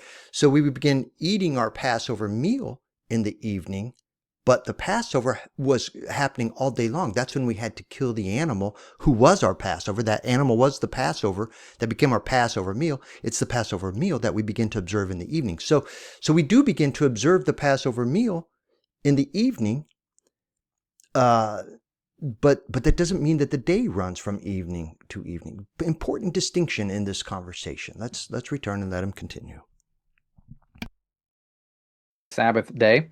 And so when you look at atonement in particular, you're told to keep it on a certain day of the month, which would be the 10th day of the 7th month, and you are to keep it from evening to evening. And as you read on down, it says that it shall be a holy Sabbath to you, and you shall humble your souls from the 9th day of the month, from the evening to evening, you shall keep your Sabbaths. And I noticed with the Septuagint that it was plural. And so I went back to the Masoretic and checked, and it was seemingly singular. But when you look at the actual word used here, the word is Shabbath, which means every Sabbath. And so it is telling us here, this is the first command that I have seen with the Sabbath, to keep it from evening to evening. And so I thought, well, maybe the people are sunrisers are right by saying it was instructed in this particular time because it was different. And so that was one line of thought, was that he wouldn't have told them to do it this way if they already knew to do it that way. That made a lot of sense. But Okay. So let me make some comments here to this, and let me go back just a little bit further here, because he presents to us this passage in Leviticus 23:32, which does introduce some complication to the whole discussion, and I'll see if I can explain this. And he's differentiating between the Septuagint, which is, does have time. I mean, it actually goes back to the Hebrew scriptures being translated into Greek by Hebrew scholars and scribes in the centuries prior, around 300, 200 BC, that they translated that. So it's an earlier translation than all of these Masoretic texts. And I get that and I understand that. But let's go visit this passage. And I think, give me a second here. Okay, so this is such an important passage in this conversation that I want to go through the entire passage that we're talking about, which actually begins in verse 26 and ends with verse 32. And because he has expressed a respect for the Septuagint, we're going to take this, what is it? It's the Britain's Septuagint translation, which is translated from the Septuagint. And I have looked over the actual Greek manuscripts. Not that I read Greek manuscripts, but I have seen the language and the wording and the words that go into this translation. For instance, when we get into a Holy Sabbath, it's a Sabbath of Sabbath or Sabbaths of Sabbath, and he does it twice. So in 32, when we get to Holy Sabbath, which is a special Sabbath, this idea of, that they translate as a high Sabbath, but it's a holy Sabbath, a special Sabbath. That's why, but the word is Sabbath of Sabbaths. And this is, I believe, this is either Sabbaths of Sabbath, Sabbath, or Sabbath, Sabbaths. And this one was Sabbath. Both of them are Sabbath, Sabbaths. But let's just read this in the Septuagint. But let's read from the beginning and glean from this passage exactly what it's saying to us, not bringing in presumptions, but bringing in what is explicit in the instructions. So here is the Day of Atonement in verse 26. And let me make it a little larger yet, if I can. Okay. All right. And Yahweh, I'm going to use Yahweh for Lord if I can. And Yahweh spoke to Moses, saying, also on the 10th day of this 7th month is a day of atonement. So explicit, on the 10th day of the 7th month is a day of atonement. By all appearances, that would be the start of the 10th day, although it doesn't necessarily say that, because you could, and I'm not suggesting this, but you could say on the 10th day. If you're saying on the 10th day, if that's a correct translation, because it doesn't say at the start of the 10th day, it says on the 10th day. So if you started mid-morning on the 10th day, you were still on the 10th day of the 7th month, and it would be a day of atonement. But I'm not suggesting that, and I don't think that's what it's conveying here. I think it means that when that 10th day starts, it is a day of atonement. And then it goes on to say, it shall be a holy convocation to you. This is a Kodesh gathering. That's what this is. This is a gathering of the people, a set apart unto Yahuwah, Kodesh gathering of people. So on this Day of Atonement, the first thing it tells us is on the 10th day is the Day of Atonement, and you will have a holy convocation, a gathering, a set apart gathering. And ye shall humble your souls. Everybody wants to know what that means. You shall humble your souls and offer a whole burnt offering to the Lord. Well, in the days of Israel, when they were in the land, they kind of knew what that meant. They could do that in the temple. They could offer whole burnt offerings. They had a better idea of what that meant. Today, we have a harder time doing that because we just don't have the temple. We don't have the same objectives. But we know that we're supposed to humble our souls and whatever that means. And we get lots of people offering up speculation for that. But here in verse 28, it says, you shall do no work on this self same day, for this is a day of atonement for you, to make atonement before Yahweh your Elohim. Okay, so there you have it. It didn't say Sabbath here, but it says don't do any work. So that would be rest. That would be refrain from work. And which would then be a presumption at this moment, be a presumption of rest, because you can not do any work, but do play and other things, and it's not rest. But in this moment, it's saying you shall on this do no work. So specifically, if you just stayed with this, you could do no work, but you could do play at this moment. But that's not what I'm suggesting either. I'm just trying to parse the words that we're seeing here. So I guess what I'm really saying is verse 28 is telling us, though, this is a Sabbath. This is a Sabbath. And if you just stayed here, we have the whole 10th day of the 7th month being a Sabbath. We are to do no work on that same day, which is the 10th day. And if we take it to be the start of the 10th day, then from the start of the 10th day, we are to do no work. And until its end, we are to do no work. That's what it said so far. And that's it. That's all it has said. Everything it has said so far has nothing to do with the start of a day, but everything to do with the 10th day of the calendar day, that we are to keep it separate as a day of atonement and do no work in it and humble ourselves. So here he goes on to explain in 29 that every soul must be humbled on that day or it'll be cut off. It's very important. And every soul which does work on that day shall be destroyed from among its people. It's a very serious to Yahuwah. Again, in 31, he says, you shall do no manner of work. No work. This is there, that might be distinguished against servile or customary work, the work of a day, but this would be no manner of work. What would that mean? I guess everybody is left to figure out what no manner of work is. I mean, literally, can you do no dishes? Can you do no prep of work for your food? I don't know.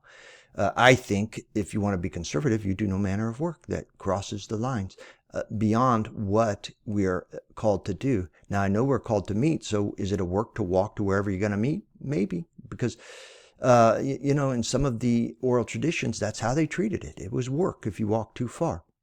Okay, then it goes on to say, it is a perpetual statutes throughout your generations in all your habitations. So this idea of the 10th day being the Day of Atonement and doing no work, humbling our souls, that is perpetual. We are to keep it forever. But here is the passage that turns it all around and places it on our heads. It shall be a holy Sabbath to you, and you shall humble your souls. And then here's where it begins. From the 9th day of the month. Well, I think that, the literal Greek does not include day. You have to insert day, and there are reasons why you would do that. But from the 9th of the month, from evening to evening, you shall keep your Sabbaths. Well, Josh referenced it in his video just a moment ago. Maybe he's saying, why would that wording, which is troublesome and problematic to us today anyway. I don't know that it was problematic to them until somebody first introduced the idea that we're supposed to start an evening day, because I think that's what Judaism did to us. It probably got that from other Elohim, other lands of the Gentiles, etc. They got this concept probably, but I think they introduced it in the days of Moses. I don't think they were keeping it from evening to evening, and so they weren't. This wasn't as confusing to them as it has become to us today. But Josh referenced, and people have said, why would you then distinguish the ninth day if there wasn't something? Why this whole approach from the ninth day of the month, from evening to evening, ye shall keep your Sabbaths? Why even bring it up if it's not differentiating it and making it a different form or different type of a celebration of a Sabbath? Well, it's a point, but that's still speculation. It's a point. Why? And I would also just point out here, notice that they have not uppercased Sabbath here. They are keeping it in its correct usage, which is Sabbath as a Sabbath of rest in a lower case. So it is a holy Sabbath to you. And even down here, when we get into this, they keep it lowercase. So they are Sabbaths. These are just periods of rest. And that's one of the important things that we have to understand here, that this Sabbath that he's mentioning right here is not necessarily does it have anything to do with the beginning of a day or an end of a day? It has everything to do with this beginning, the start of the period of your Sabbath rest. That's what we're dealing with. Is not the start of a day. It's not capitalized. It is lowercase. It's just your period of rest. And when do we start it? Well, the instruction here is our period of rest. If you follow this just explicitly, if all this is really saying is it shall be a holy Sabbath to you, and you shall humble your souls. And what is this Sabbath? When do you begin to have a period of rest and humble your souls? Starting on the ninth day of the month. And you start it on the ninth day of the month at evening. It doesn't say here at evening, but in our Masoretic text, it says at evening and then from evening to evening. So we have this Ba-Arab and then this Me-Arab, Te-Arab, something like that, evening to evening. Okay, so I would agree that it is setting apart something different that we haven't seen to date. But the real instruction here, what I would say is let me see if I can, give me a second here to see what he does next. Okay, he's going to give us an illustration in a moment, and I'll use that to drive this next point home. But here's what I would say. If you were going to start your day at sunrise on the 10th day, then it becomes necessary. If the Sabbath is to begin the evening prior, you would need to identify that day as the ninth day, because the day prior to that sunrise beginning of the 10th day is the ninth day. And at evening is when you start your Sabbath and go forward.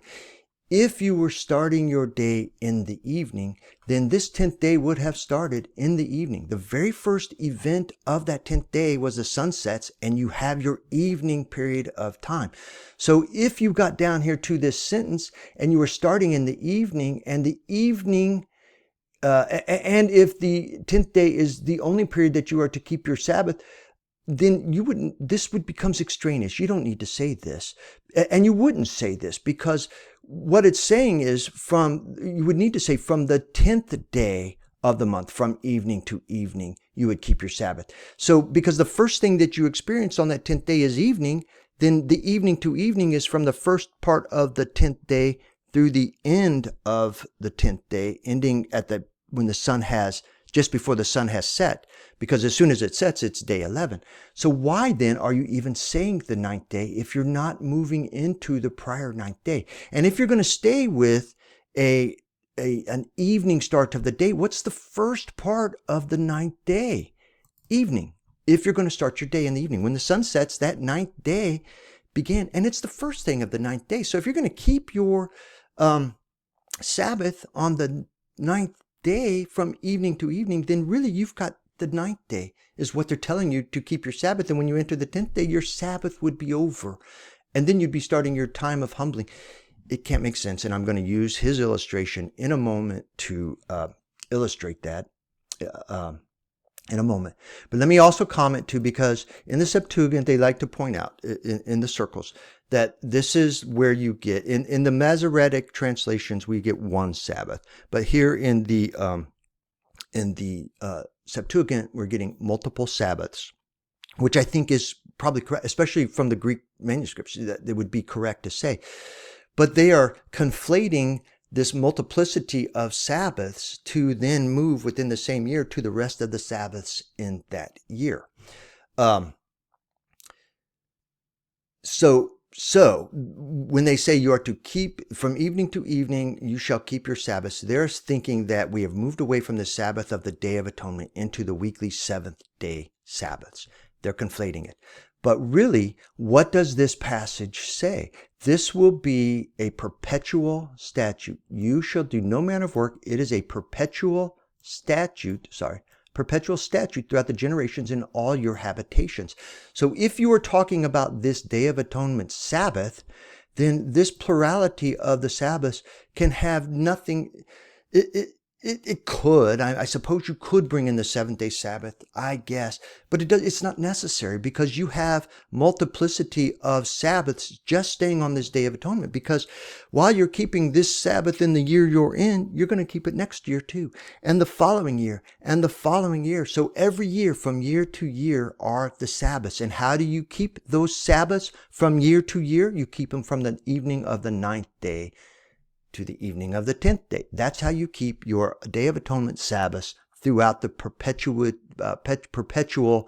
as a perpetual statute throughout your generations. So the argument that this Sabbaths is establishing and stating something about the seventh day Sabbath, that you are to keep your seventh day Sabbath from evening to evening, is going too far. It's going too far, and to pull it in and claim it as some valid case, in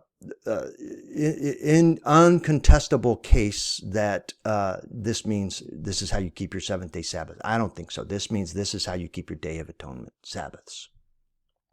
Okay, so I'm going to return to his video, but once again, back it up just a little bit so that you can see the continuity of his discussion. Maybe the people are sunrisers are right by saying it was instructed in this particular time because it was different. And so that was one line of thought, was that he wouldn't have told them to do it this way if they already knew to do it that way. That made a lot of sense. But I wanted to line it up because I'm a visual learner. And so I set up a morning to morning calendar right here, a little cross section of it. So if you were looking at your days from morning to morning, the ninth day would be morning to morning, and the 10th day would also, of course, be morning to morning. And so if you start on the ninth day at evening, half of that 24-hour day is the ninth day. And if you go until evening, you're ending right in the middle of the 10th day, and it's only half of the 10th day.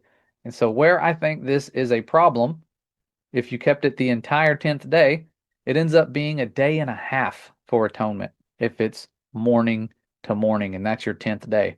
And so evening to evening would seem to make more sense, but I want to lay that out. I don't just want to believe it. I have to have my visuals here. They help me out.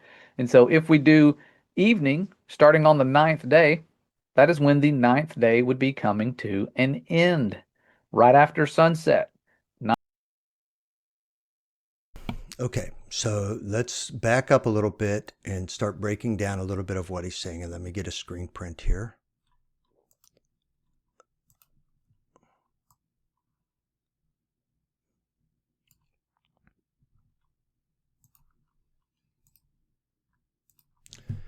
Okay, so a couple things about this. Here is his sunrise illustration of this passage that we just read. And here is, and he's correct, let's see, Leviticus 23, 27. Now on the 10th day of the 7th month is the Day of Atonement. Agreed. And then it goes on to say, and from the 10th day, it is a day, you humble yourself on the 10th day, and you are to do no work, so the 10th day is a Sabbath. I agree with that wholeheartedly. So, but let's look at his illustration here. He's portraying the ninth day as though it's starting at sunrise. Well, let's make some distinctions here. If you're going to start it at sunrise, the start of the day should be here. and that's okay. Day one, I'm sorry, first thing of that ninth day. Second thing will be the morning twilight period. So sorry, let me start again. So the first thing that happens starting at sunrise is the start of the day, and it would begin here. So the first event of the day, if you started in the morning, is this daytime period, followed by the sun setting and evening, number 2. Number 3 would be nighttime. Then we would go through the morning, which would be the fourth event, until the sun comes up again. And then we would start the 10th day. But the start of the 10th day should be here. Everything should be moved over a little bit. Here's the start of the 10th day. And this becomes important. It'll become more important on his evening to evening illustration that we do next. And then we have the 10th day going through the day, then the evening, and then night. And then once again, we have this period of time and the sun rising here.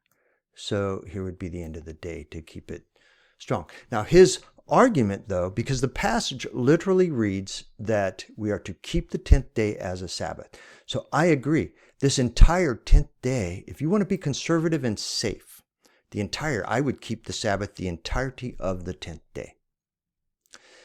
But then we get the very last statement in verse 32. We say it's all a holy Sabbath, and then it gives us the follow-up instruction. On the 9th day at evening, we are to keep our Sabbath. And in the Masoretic, it says at evening, and then from evening to evening. And so that last passage in that verse says, yes, all of the Day of Atonement is a Sabbath of rest and a time to humble your souls. But it actually, you begin to keep your Sabbath beginning in the evening the night before. And we can all make arguments with that if we want to, but that is the explicit command. It didn't say in the 10th day, the beginning of the 10th day. It says in the 9th day, on the 9th day, during the 9th day, at evening, we begin this Sabbath of rest. And then it runs from evening to evening. So, in that last sentence, it says it runs from, I'm sorry, maybe right here would be where I would start this evening right here. So it would run from this evening to evening on the 9th day. So we are to keep that Sabbath beginning on the 9th day. That's what is explicitly commanded. Then we keep it through the evening of the 10th day. But then are we free to not keep Sabbath the rest of the 10th day? I don't think so. I wouldn't. Some might. But prior to that, it says the entirety of the 10th day is to be kept Sabbath. So when Josh makes this statement, atonement would be for 1.5 days, the statement is fallacious because atonement, the Day of Atonement, is the 10th day. The acts of the Day of Atonement would go to 1.5 days, but the actual Day of Reckoning is the Day of Atonement. But we begin to keep our Sabbath and humble our souls the night before. So it would be how we would actually play out honoring that Day of Atonement, which is limited to the 10th day. Well, we would begin honoring it and starting our rest and humbling our souls the day before at evening. So as we're closing out our day from the 9th day at evening, we would begin to humble our soul and stop working. Definitely stop working at the evening of the 9th day, and you continue into the 10th day, almost like a running start into the 10th day, so that when you're waking up on the waking hours, you are keeping that Sabbath, and you're keeping it through the period of time that would normally be your work day, before the evening would go down. Maybe that is the illustration. Yeah, you're to keep it, you stop working after this period of time on the 9th. You cease your working at sunset, and you stay in rest and humbling of souls once you are finished with your workday. And then when you enter the workday on the 10th day, you continue that humbling of souls and that period of rest and Sabbath until the sun goes down again. But are you released when the sun goes down again from keeping Sabbath and humbling of your souls? Well, we have to speculate because the scriptures don't say. But I would say no, because this would be the normal time you're done working and entering the night. So while Josh is struggling with atonement, saying atonement is 1.5 days, I'm saying the Day of Atonement is not explicitly. The scripture, I could pull it out and read it again, but I just invite you to go back and do it. The 10th day, and all of the 10th day is Sabbath, rest, and a humbling of souls. But in the very last verse, it pretty much says, yeah, but you start the Sabbath, the rest, the period of rest, and the humbling of your soul, you start that back on the 9th day in the evening. That's all it's saying. So we are to do things for 1.5 days, but the Day of Atonement is limited to just the one day of the 10th day. I get that I'm beating that to death, but I think it's an important distinction. Okay, now let's turn to the illustration, which is a sunset Sabbath, which he says makes it all work perfectly. And I say, no, it does not. Because you have to stay consistent here. If on this illustration, he's showing us the 9th day. And when does the 9th day start? When the sun has set. So he's got it correctly portrayed here. We have the first thing that happens is the sun sets. It goes below the horizon, and then we enter this twilight period.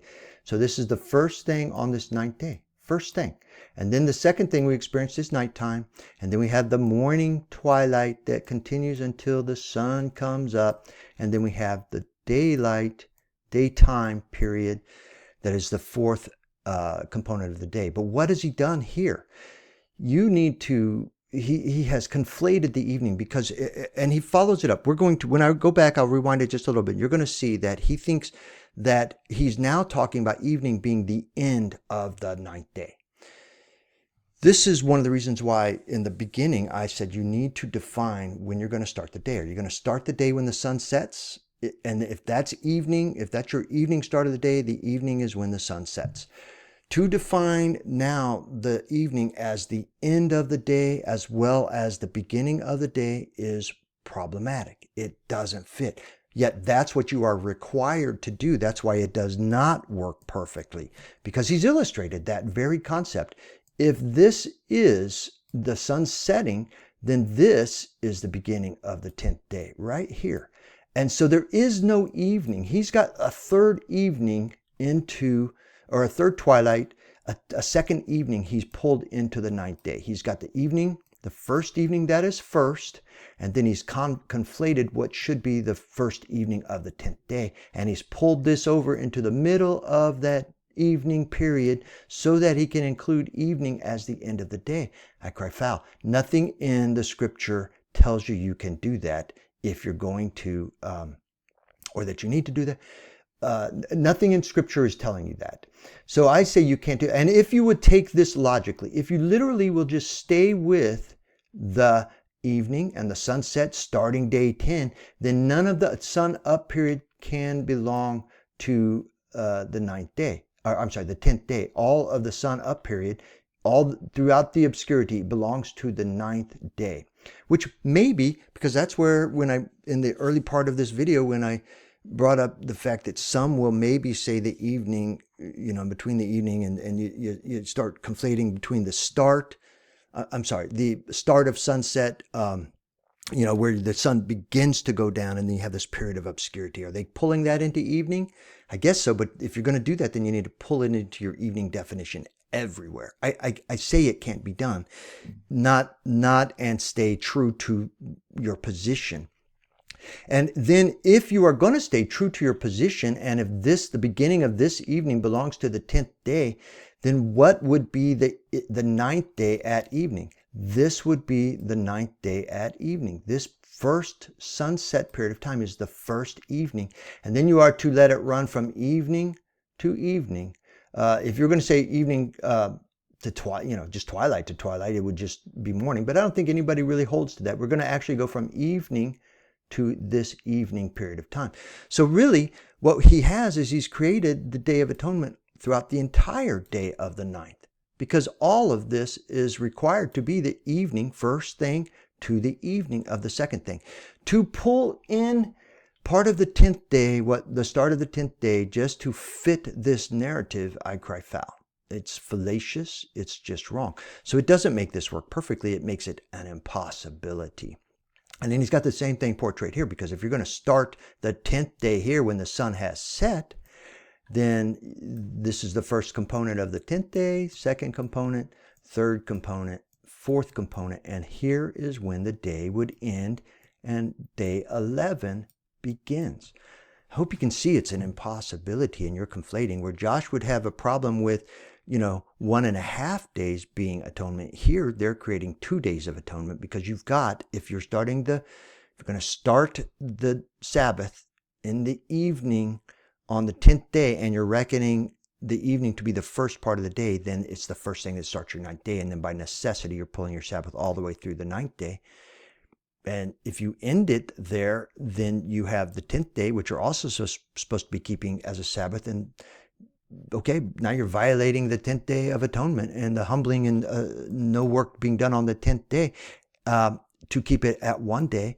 But if you're going to include the 10th day, then you've actually, by necessity, created 2 days. And I think that's a little more problematic than in embracing 1.5 days from the evening on the 9th day to the evening on the 10th day, and on through the 10th day to meet the requirements.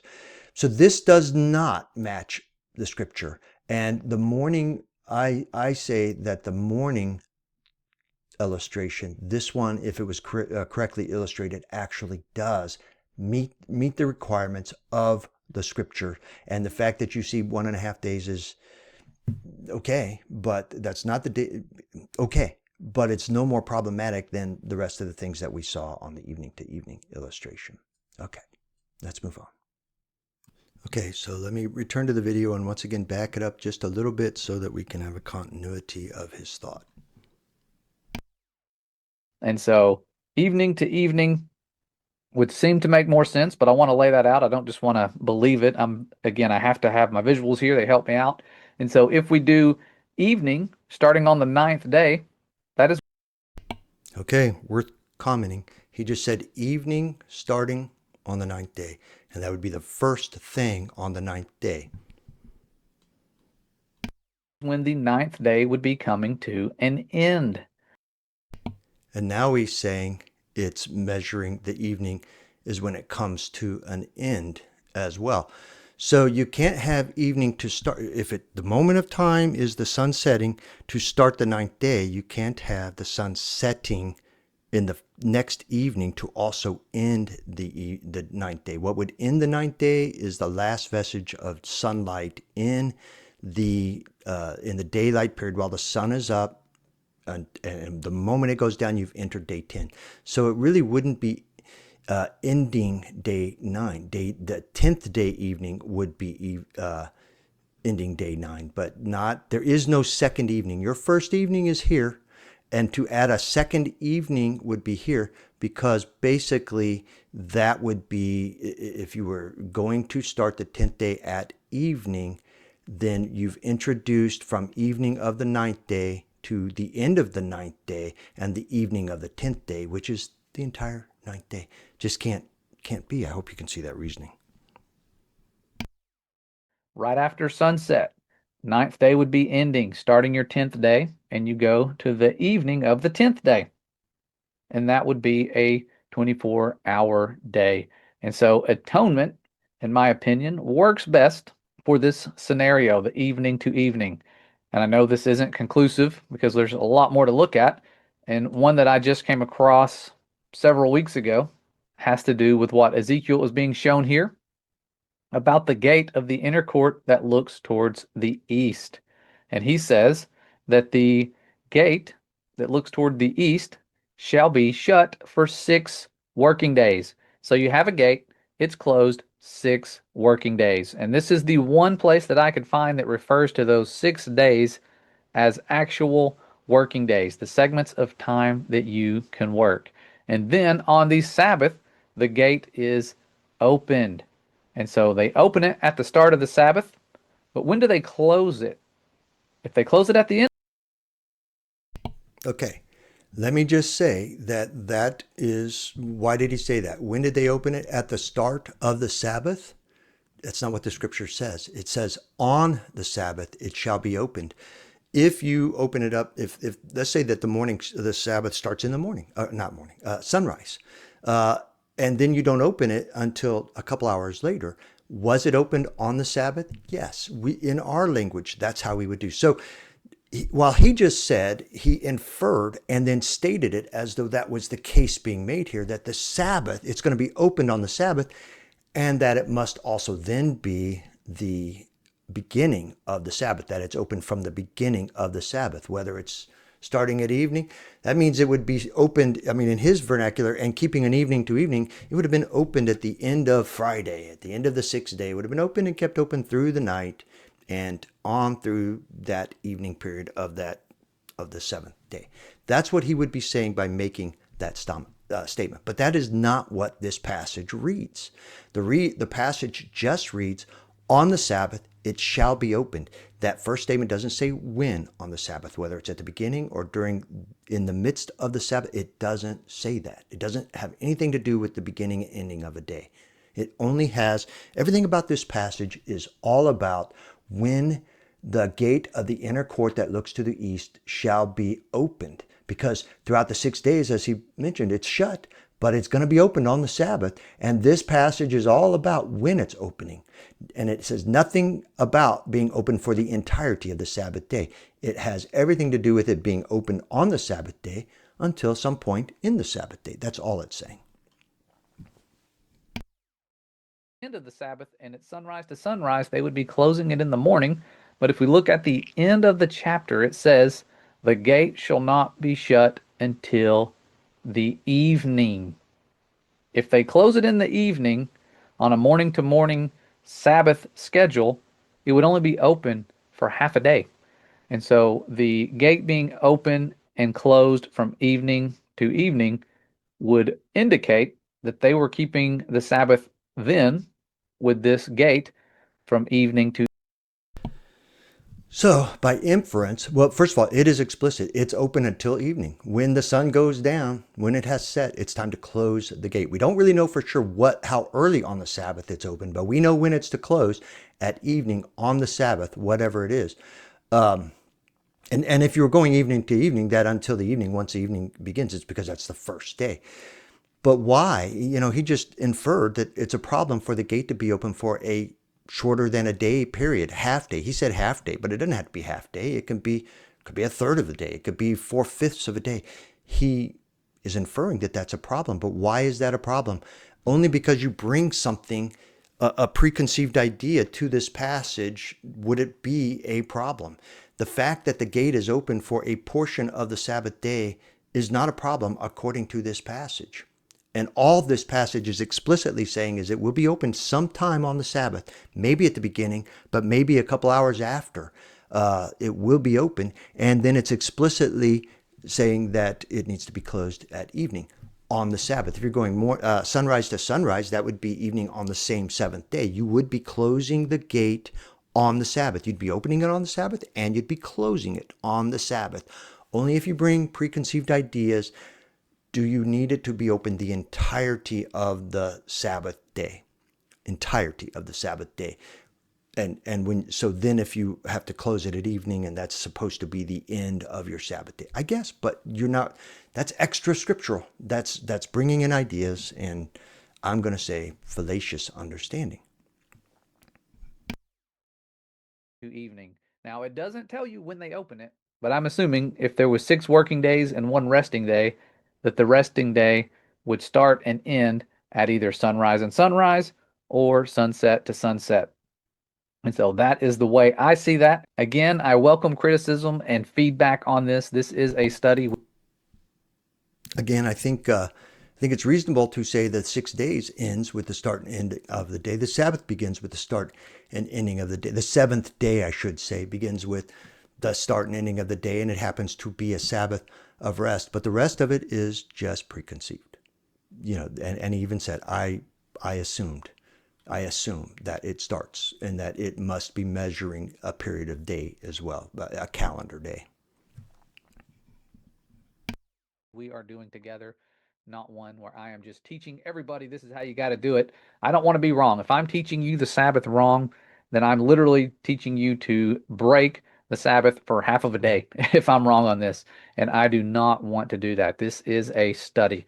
And so right here is a version of the sunrise morning to morning model where you have the gate opening in the morning when Sabbath begins, and then closing in the evening, because they say to close it in the evening, and that would be a half day that it is open. And so one argument for that could be, well, it's just the Sabbath day and the night's not included. That's what some would say, but I think with atonement, we see that differently. And so Okay, so that's the point he makes there, but I'm not sure how strongly I think that is made. But let me also, first of all, atonement doesn't necessarily set the stage for this, but he also, again, is presuming that it has to go day by day. But let's also take a look at his illustration here. If we were starting the Sabbath day, because here's the Moedim, the seventh day, and he does have it illustrated here pretty well because he's got the sun, the day starting with the sunrise. And at some point here, we are to open the gate that has been closed throughout the entirety, starting here, not here. This is wrong. So we're starting here. Throughout the entirety of the 6 working days, it is closed. But sometime on the Sabbath day here, on the 7th day, which is a Sabbath, we are to open the gate. Maybe right at the beginning, maybe as soon as the sun comes up, but it doesn't have to be. It just says that it's open. That's it. And then it is open throughout this entirety of this day. And then here's the sunset evening, and that is when it's closed. So all this passage explicitly says is that it's got to be open sometime on the on the Sabbath, and it will be closed at sunset. That's all it says. Everything else about it needing to be a full day to represent the fullness of the 7th day is presumption, assumption, and not a legitimate argument. And Day of Atonement is not establishing it for this argument. So he offers this as one of his proof texts for a evening start of the day, and I just don't know how it belongs there. So that is some good evidence there, I believe, for evening to evening.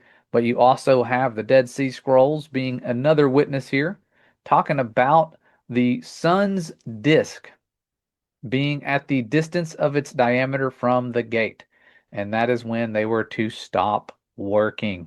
And so my guess would be if you're working and you're waiting for the sun to get somewhere, because this doesn't specify if it's the eastern gate or the western gate, I would say that this would be confusing because someone could say, hey, this is the sunrise gate, and once it's up, that's when you stop working. But I don't think it makes a lot of sense to claim that you would get up real early, start working, and you only have like 5 minutes before the sun is at the distance of its own diameter from the gate. And so this is not in the commandments. This is not like, thus says the Most High. This is the rules they had for their community, the people of Qumran. And this specific text was shared to me by one of my good friends who was helping me with this study, George Newber from GeoTruth. He is a knowledgeable man when it comes to calendars and someone we go to a lot with questions, and he sent me these verses. So credit to him for finding these. And the way you can find them, if you have the Dead Sea Scrolls books, I have the information listed here with them. And this one here is the Qumran K4 fragment, 4Q266, and it matches what we just saw from the Cairo Geniza scroll. And so you have the same quote. And I would again say that it makes the most sense that this would be the Western Gate at sunset because that's when they would stop working. No one should do work on the 6th day from the moment that this happens. And so I think that may support evening to evening. Again, I could be wrong, but what I wanted to do and what I wanted your help with specifically is this slide here. Okay, let me go back and revisit all that work that he just described from GeoTruth and George of GeoTruth. So let me begin by recognizing this work from GeoTruth here, George of GeoTruth. And he did produce this video. And in that video, I think it came out roughly, what would it have been? It would have been July-ish of 2025, something of that nature. And he came out with this. And in his video, he's declaring that Yahweh has ordained evening as the start of a day, and I see no, especially not to make that kind of strong language that it's ordained. The evidences that George produced, I actually took it to him but he really wasn't interested in hearing what I had to say. So I ended up doing a 5-hour plus review of his video as well, where I broke it down point by point. And then just contrasted it like I'm doing with Josh's video here, showing that the evidences that he came up with were no evidences at all. In fact, at best, they were weak evidences for what he was saying, and at worst, for his position, were working against what he was saying. So this is the video that Josh is referencing. This is the channel that's referencing. And let me say, I also I appreciate George of GeoTruth and his work in. I just appreciate his work. He is a smart gentleman for the things that he does. And I'm saying he's a smart gentleman altogether, but I'm not sure that he's approached this well either. And it's he that then introduced, at least for me, this Cairo Geniza and the Damascus document in Qumran into the discussion.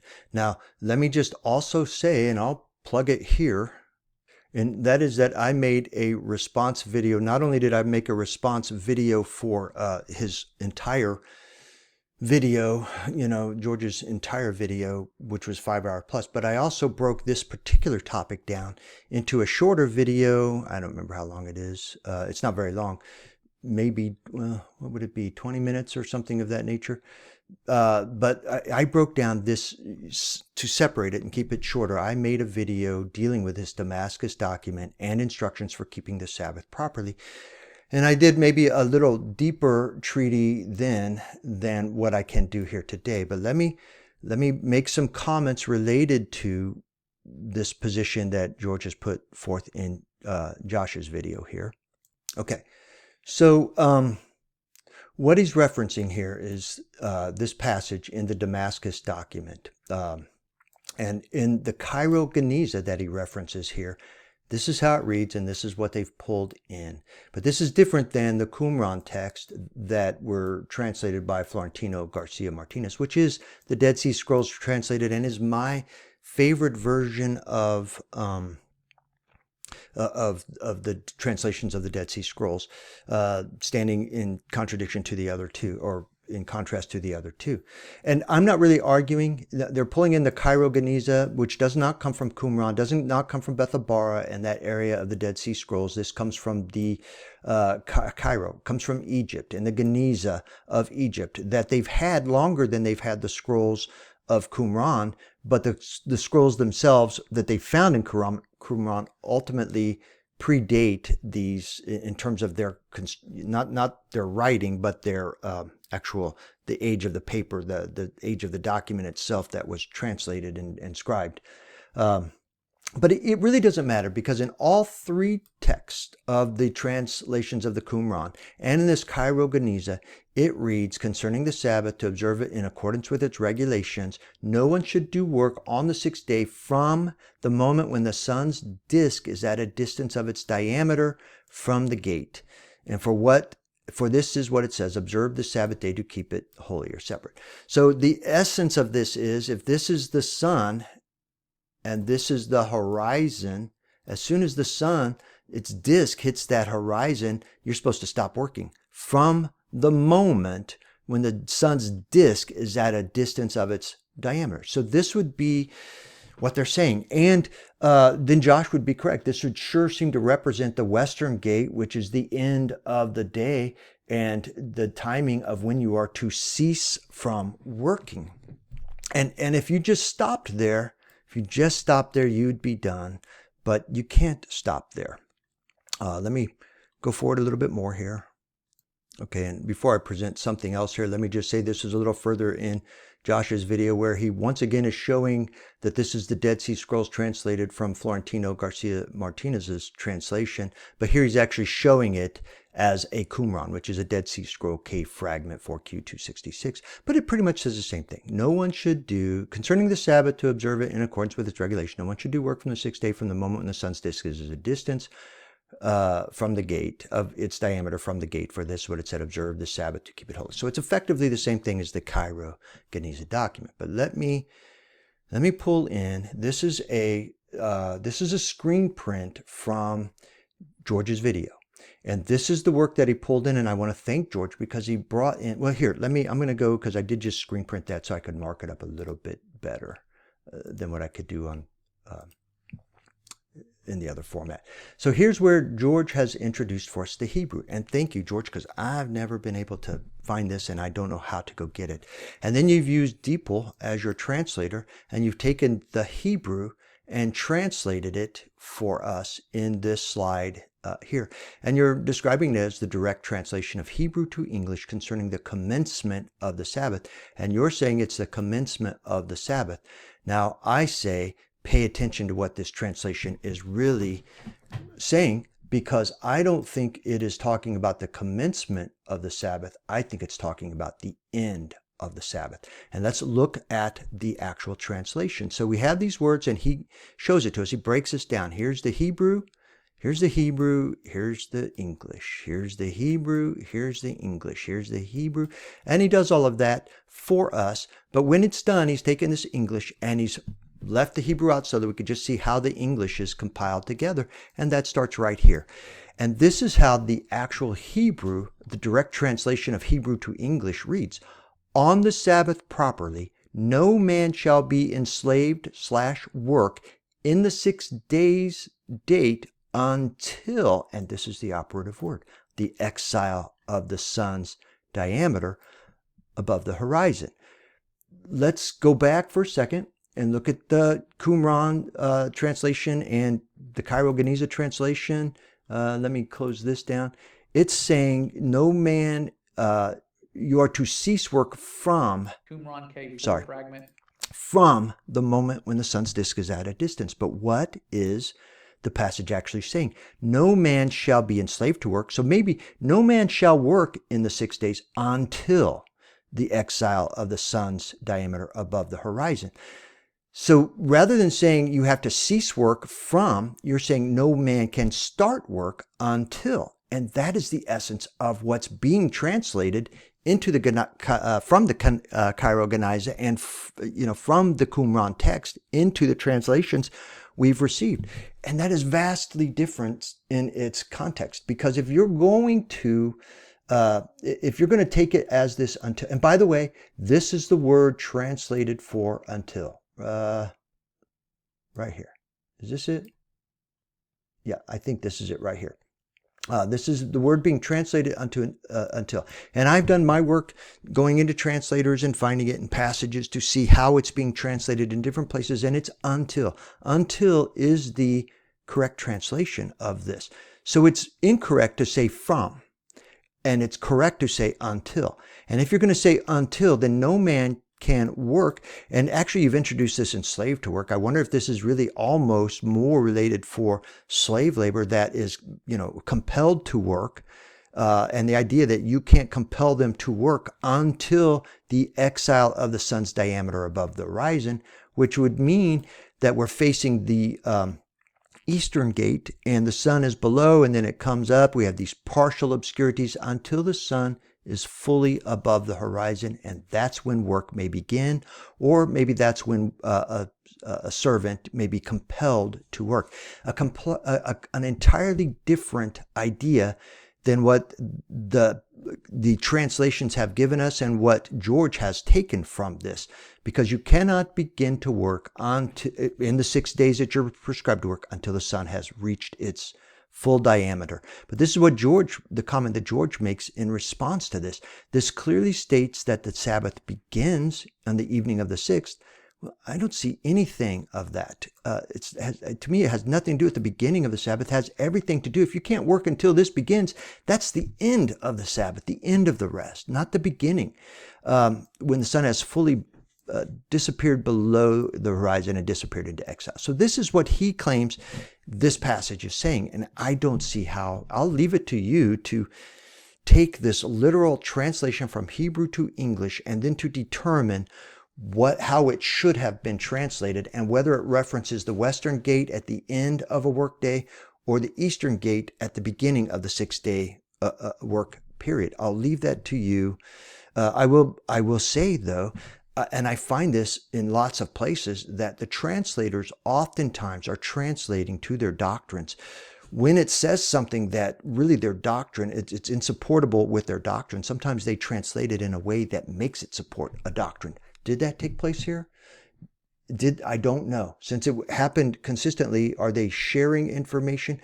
Did the Cairo Geniza influence the translators, all of the translators of the Dead Sea Scrolls into agreeing that it's referencing the setting, you can't work until, the sun's fully down? Did they have to embrace that because that's what their doctrines were saying? Because that's not what the direct translation of Hebrew to English seems to say. So here I'm returning to Josh's video, and here's the two columns that he's given us. All of the one that he's giving us that he suggests where these scriptures are all supporting an evening to evening Sabbath, and then he's inviting us to come up with scriptures that support a morning Sabbath. And I'll just say I'll let him make his case, and then I will come back in to begin to address this point by point. Where I'm looking at the commandments to keep evening to evening Sabbath and comparing them to morning Sabbath commands. And right now, I have only seen evening to evening commands, and I am looking for morning to morning. If you have any, if you know of any, please share them. I want this to be complete. I don't want to be biased. And so if you have a morning to morning sunrise verse, please let me see it. And I'm talking morning to morning. I know there's some people who say there's verses in the New Testament, which there are, that talk about the first day beginning towards the morning. And the reason I think that's confusing is because we forget day and night are separated.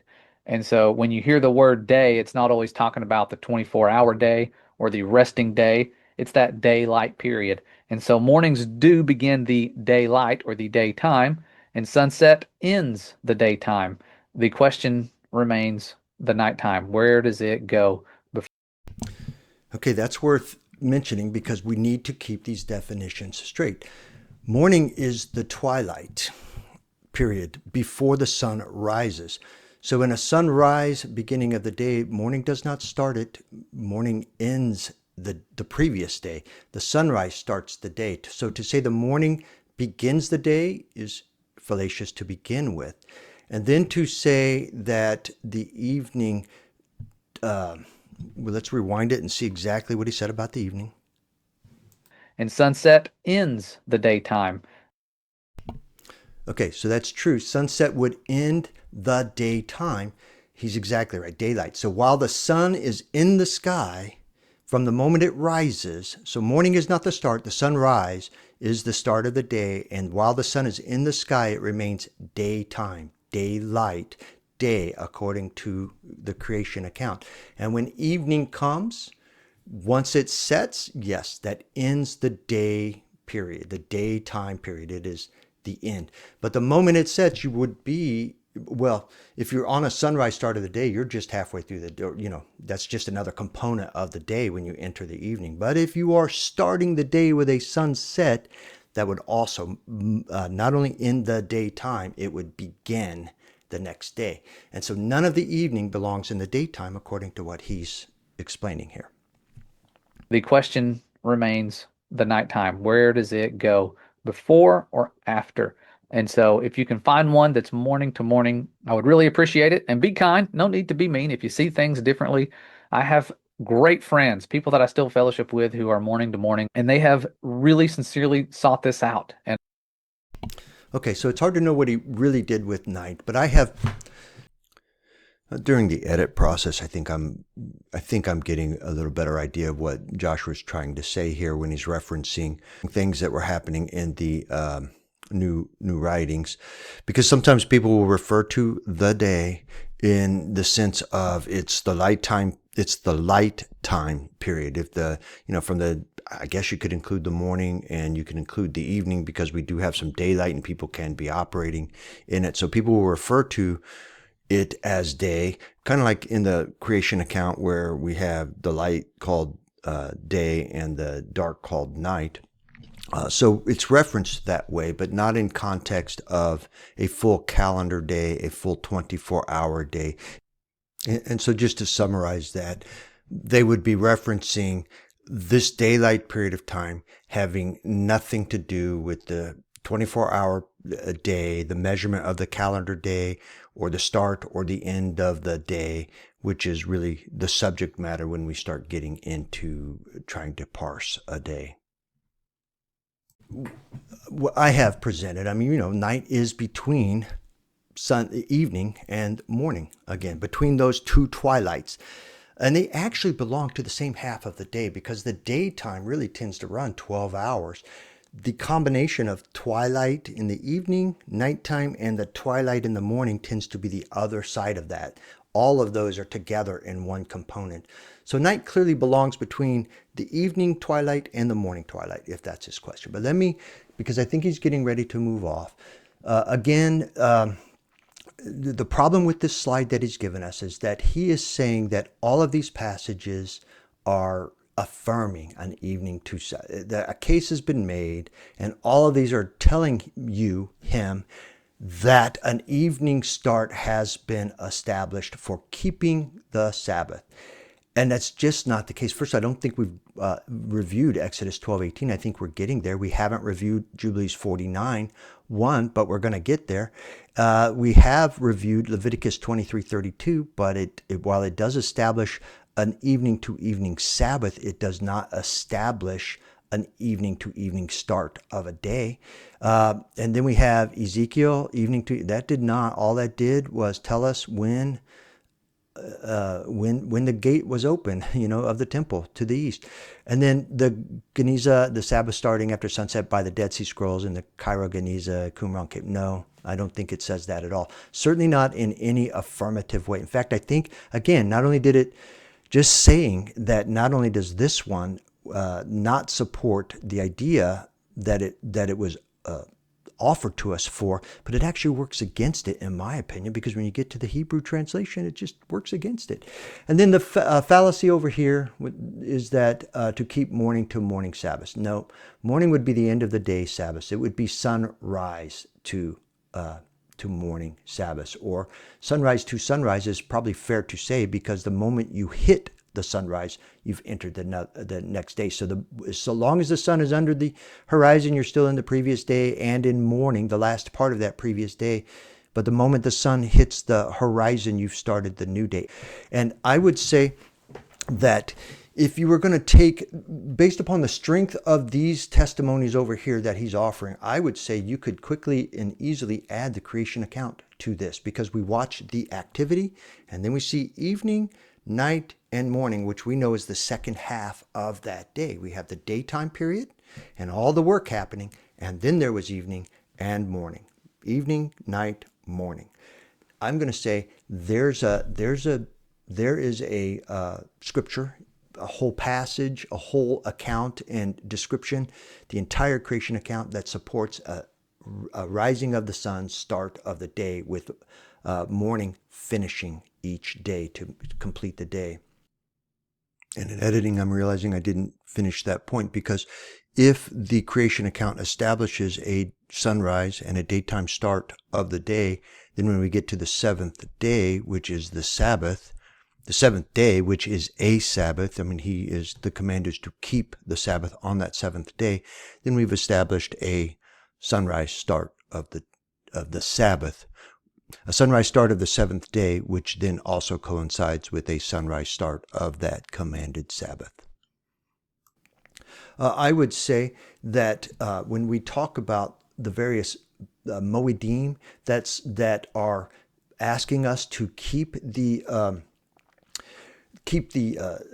Sabbath on that day, would then just by virtue of what they're saying, suggest that when the day starts, if the 10th day is our calendar day, if the 15th is our calendar day, whatever that the first of the seventh month, if that's the calendar day we are to keep it, and there's no more instruction to it, then we would begin it at the beginning of whatever the start of that calendar day is, according to the correct calendar, the start of it. So every one of those passages would, I suppose, could just as easily go in the morning Sabbath. And when I would tell you, when you get to the Passover account in all of Exodus, but then we're going to have to go into Leviticus 23 and Exodus 28.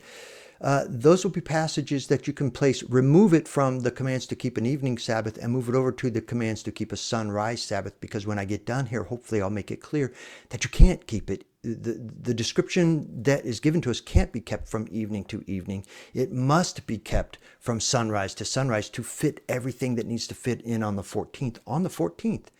And to correctly discern between the 14th and the 15th and what happens on the 14th through the day of Passover, that memorial day, the full day, and the beginning of the Feast of Unleavened Bread on the 15th, that full day, not to be conflated together, then I think those belong on this right side of the column where we have a sunrise start of the day. Let's continue. And I've heard their conversations. And one of the biggest things that I believe leaning them towards the sunrise model was Passover. So we'll look at that in just a second. But before we do, I want to share a verse that my wife brought to my attention here. This was David striking down people from twilight or morning until evening of the next day. And so if this evening of the next day aspect was when the next day was beginning, that's what it sounds like, the evening of the next day, and he started in the morning, I don't think that he went from morning to evening to night to morning to evening. I think it was just from the time the sun came up until the time the sun went down. And then people escaped, 400 young men who mounted camels and fled. And so that was a cool find that my wife had. I wanted to share that, possibly helping you out there. Okay, so Josh has introduced this passage, and clearly by his approach thinks this is evidencing that this would belong on the side suggesting that a day starts in the evening, because as he's envisioning this and as he stated it, he's got David striking them down from twilight of the morning, which to him is the beginning of a day, until the evening of the next day. So that's basically through the entirety of one day and into the evening of the next day, which is too long. That would take you through almost 2 full days. And he's saying it is much more reasonable to think that they struck them down from the morning to the evening on the same day. And then that would be a reasonable length of time for this skirmish and David striking down. Well, I'm going to submit to you, Josh, that you're correct. You're correct. But we've got some problems we have to overcome. First of all, I am going to take this passage that you think belongs on the evening side, and I'm going to move it to your right-hand column that you offered, where you asked for scriptures that evidence a morning start of the day. But let me correct that right-hand column, because it's not going to be scriptures that evidence a morning start of the day. It's going to be scriptures that evidence a sunrise start of the day. Because what's the fallacy? The fallacy is this idea that morning belongs to the new day. Morning is the very last part of the previous day. Let me pull in some evidences we find in your video here.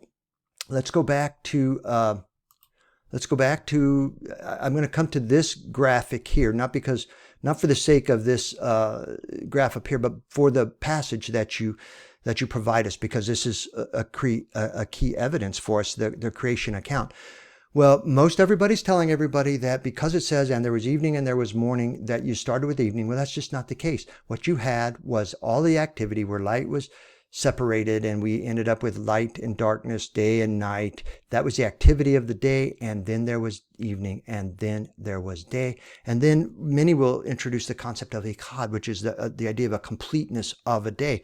And what would we see in this completeness of a day? The activity and the work that took place, the separation of light and darkness, all of that. And then once he finished that work, then there was evening. And then we know night follows evening and precedes morning. So you could infer reasonably that night is in here. And then morning, the first day, hikad, completeness of the day. And the very last event, the very last event of that day is morning.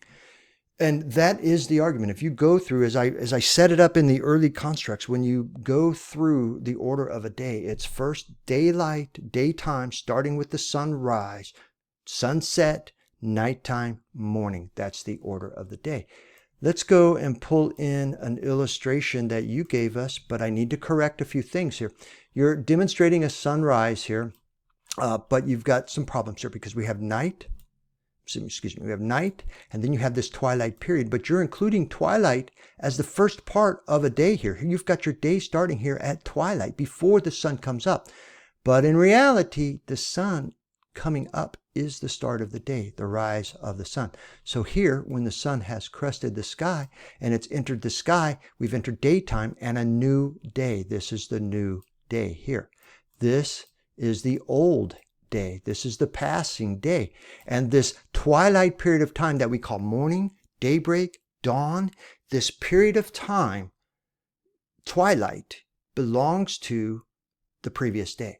So, so if, just using day 9 and 10 as examples, if this was day 9 over here and we had the sunrise of day 9 and then the evening of day 9, the nighttime of day 9, the last component we're going to have of day 9 is this twilight period of the sunrise. And I'll just comment here that really that twilight period of evening, nighttime, and the twilight period of morning really is about the equivalence of, it's the other half of the daytime period. So if you were illustrating this correctly, you would need to elongate the period of daytime, at least most days of the year, elongate the period of daytime, and then the period of twilight and night and twilight would be roughly the same period as the time of the day, at least around the equinox period of time. Okay, so if we are illustrating this as the correct start of the day, then when David begins his skirmish, he's beginning it in this morning period, the last part of the previous day, and let's just say that's day 9. So he begins his skirmish before the sun comes up, and it continues once the sun comes up, and now we've entered day 10.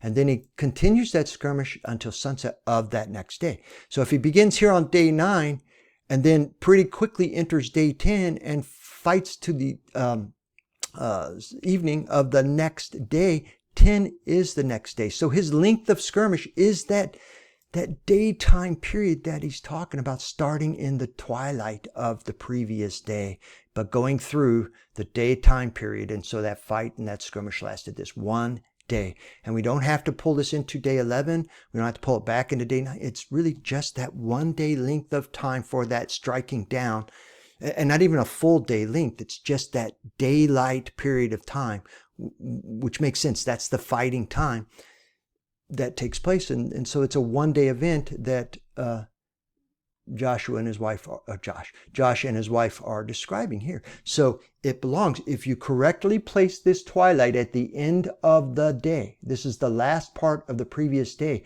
and then the sunrise starts that day. Let me grasp this real quick and make a new one. If we're going to do this, then what we've got is this.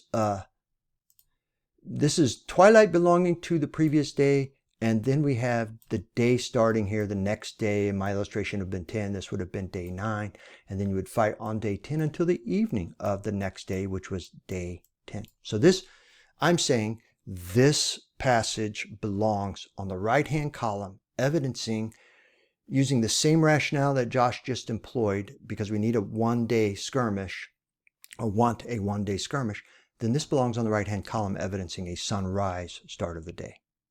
But let me also be clear, in case how I've said it is problematic, because really, I just said we need to keep it in a one-day event, but really we've crossed 2 calendar days. If the 2 reckonings of days, because if the day starts with sunrise, then we've crossed 2 calendar days. But if people are getting up, which people do get up before the sun rises, which means they're getting up at the end of the previous day. And if my reckoning of the day is correct, David and his men got up during the twilight hours, the morning, while there's daylight in the sky, but we're not in daytime because the sun hasn't appeared yet, but daylight is there. And so they got up early before the day actually began. They got up at the end of the previous day. Once sunlight has entered the sky, and you can begin to do things, you can see things, you can begin to do things. So you could begin what most would envision as a day. You can start it while it's still twilight, your day's work, your day's event. You could get up and start working, in the twilight hours before the day begins. But the point is that most of us would think of this whole, from the moment you get up until you go to bed, as your day. But it's too broad. when we start trying to get down into the reckoning of a day, a literal day, and the construct of a day, because then you have to parse it, and you parse it at sunrise. And then just like this passage states, we have part of it. If you've got up in twilight, part of your day's activities is going to belong to the previous day, as you reckon a day, previous day, and continue on through the new day. So one daylight time of skirmish, but crossing two reckonings of days. The end of one day in the twilight and morning, and the beginning of a new day at sunrise. Okay, back to the video. And so that was a cool find that my wife had. I wanted to share that, possibly helping you out there. But a really important one here, I think, that will add some clarity is Zechariah. Zechariah talks about the day of the Lord, a very important day.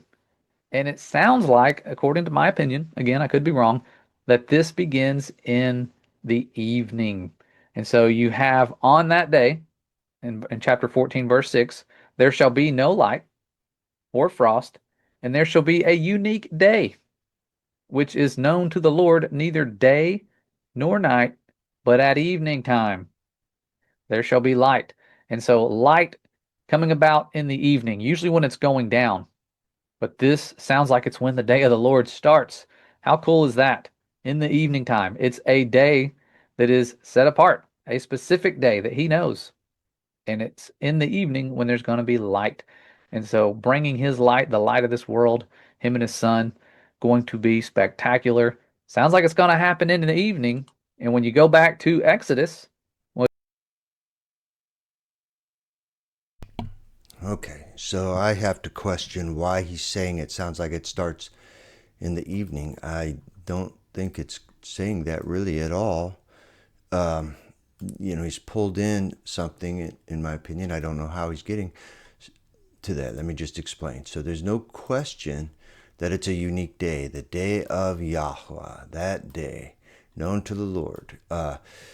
It'll be different. It'll be the day of his recompense. It's the day of so many things. It's a day of his recompense, but it's our day of gathering, our day of resurrection. So it's all wonderful, but it will be unique, no question. Where there, day and night will be just different than it had ever been. But then it goes on to say, in that passage, and at evening there shall be light.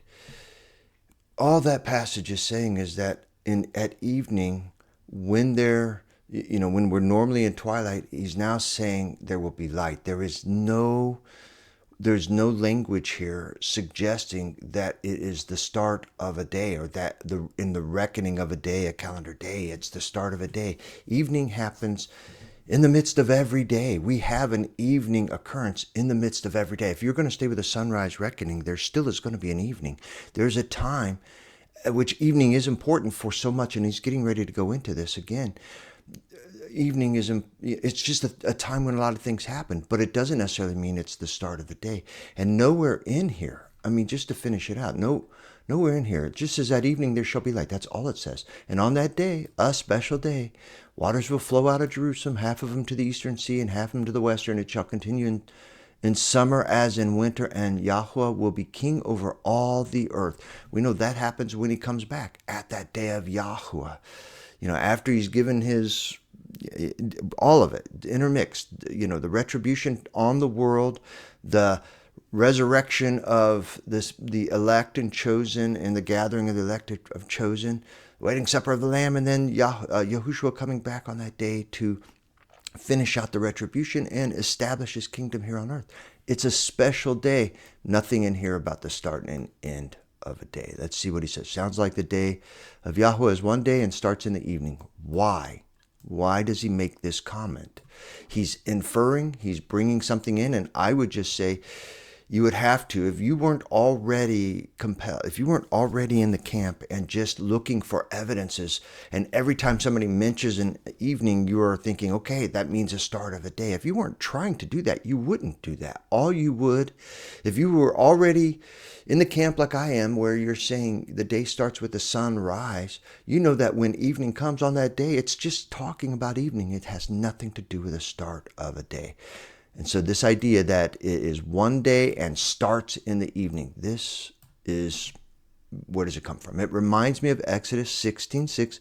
Forgive me, Exodus 16:6, where it says, "At evening you shall know that it was the Lord who brought you out of the land of Egypt." And he's going there next.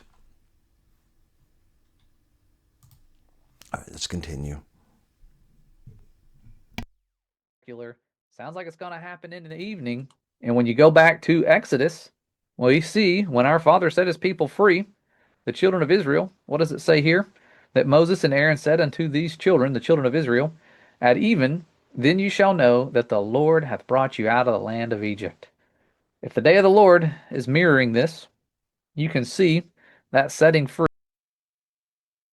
Okay, let me revisit that, because so what he's pulled in now is this passage in Exodus where it says, "At even you shall know that Yahweh hath brought you out of the land of Egypt." In the very next sentence, it says, "And at morning something else happens."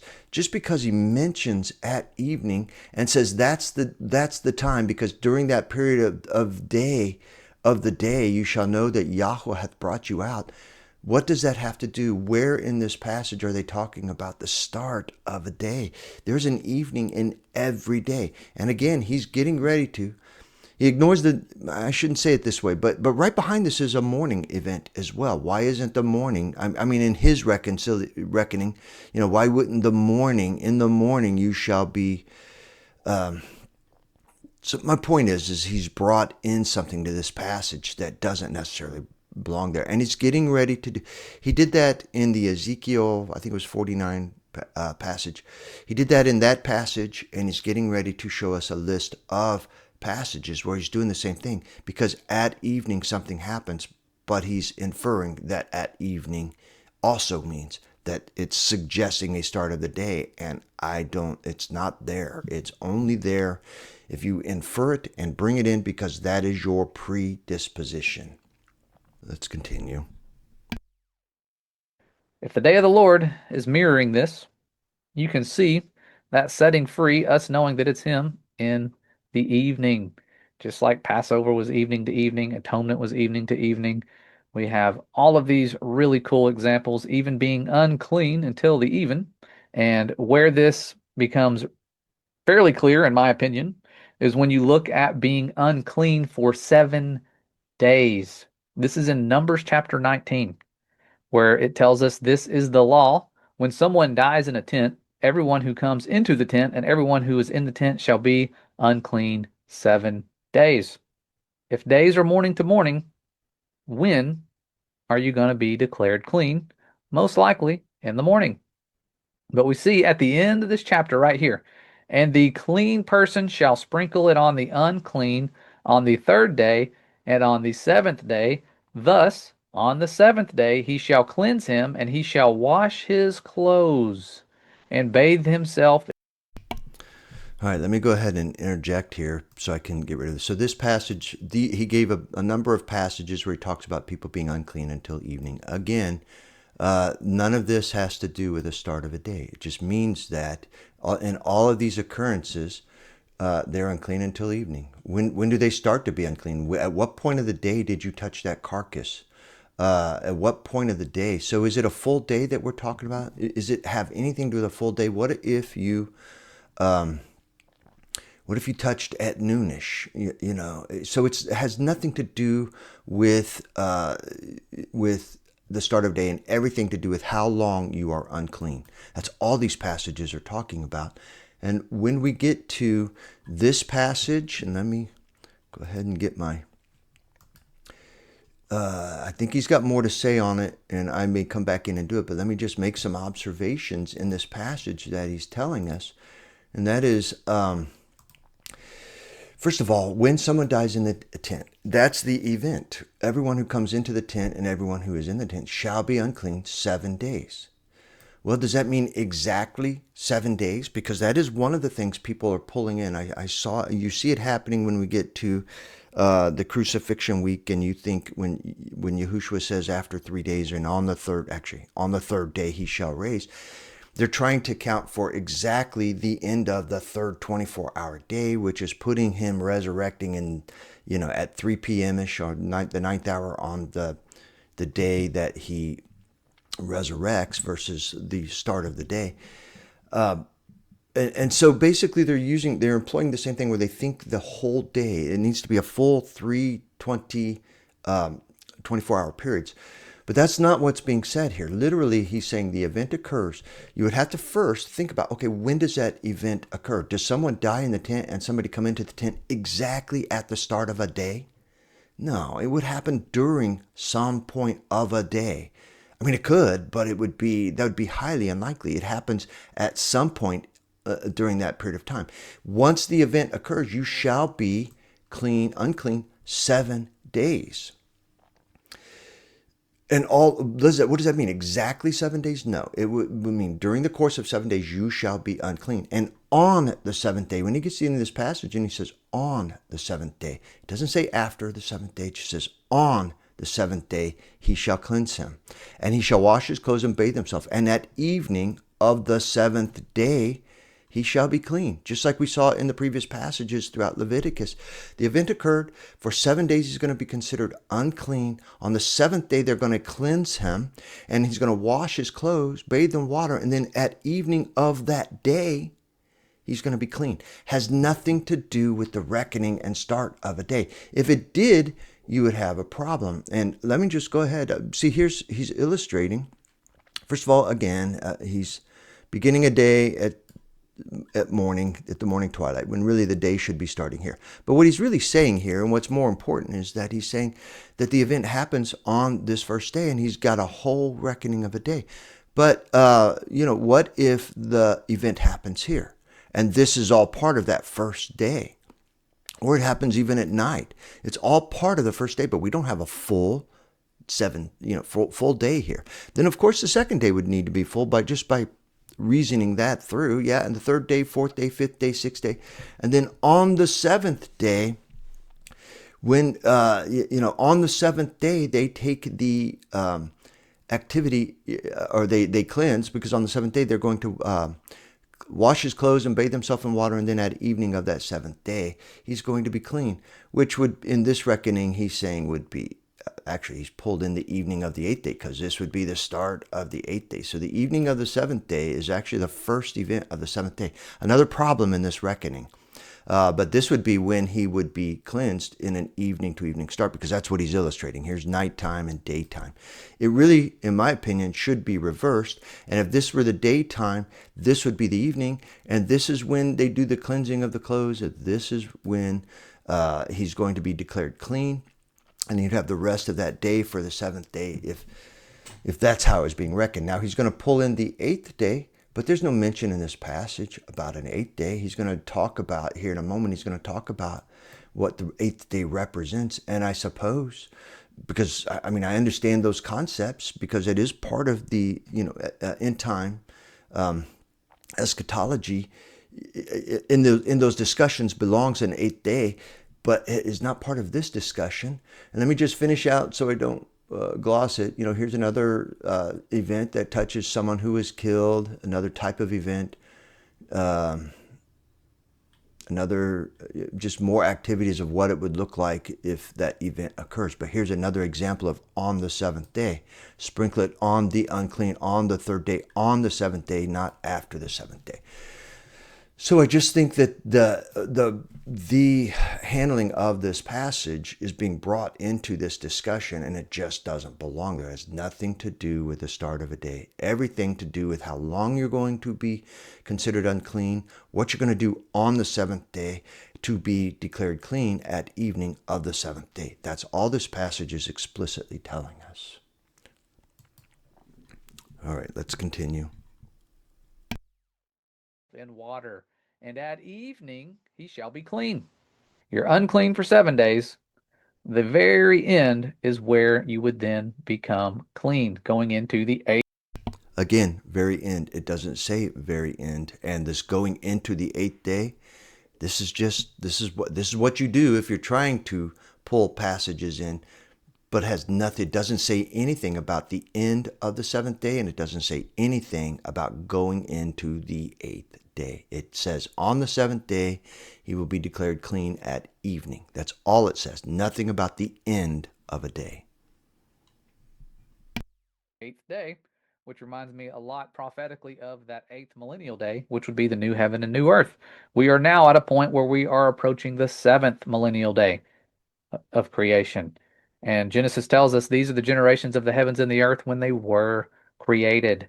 6 days with a blessed seventh day. Here we are coming up on a blessed seventh day, I believe. And so those, I believe, are clear. I wanted to share the clearest ones I could find. I don't like to make speculations and think, hey, this is my opinion. This is what I see. Even though a lot of this kind of is my opinion, you may see it differently. It's weird. Again, he states these as the clearest ones, but there's, forgive me, I just don't see anything clear. And if you're going to place these on in your column as evidences of an evening start, you have brought things into the passages that just don't belong. We're going to revisit the Day of Atonement, and he's getting ready to go into Passover. And I think Passover, the Day of Atonement, offers some challenges to an evening start. But the Passover really offers, and we're getting ready to go there, really an insurmountable challenge, in my opinion, to a evening start of the day. Continuing. Even though a lot of this kind of is my opinion, you may see it differently. It's weird how scriptures are like that. We can have 12 people looking at the same verse and 12 different opinions sometimes. And it's strange. I don't understand that. But we have the Passover aspect. I have been told that I can't really keep it if I'm doing evening to evening Sabbaths, that I'm doing it wrong. And so I have tried to figure out how that could be, because this specific appointed time is evening to evening. Okay, that is an assertion that is just, I'm going to call it fallacious. It's just based upon bad information. To assert that it is evening to evening in such a manner, again, it's just not a correct statement. It is not evening to evening at all. And with this Passover and the Feast of Unleavened Bread, we're told to do this until the 21st day. Some people do it through the 21st day. Currently, my understanding, we're doing it up until the 21st day. And that also is one of the problems if you're going to celebrate evening to evening, because the 21st day, which does belong, it's the seventh day of the Feast of Unleavened Bread, the evening to evening has you stopping, you cease eating unleavened bread at the beginning of the last day of the Feast of Unleavened Bread, which is also a Sabbath. I hope to point all of this out in the course when we get into some of the evaluation of the illustrations. And it's 7 days. Could be wrong. That's how I'm seeing it now. And so where I think this is challenging. Okay, I'm going to rewind this just a little bit, and we're going to use this information. And let me pause to get my screen print.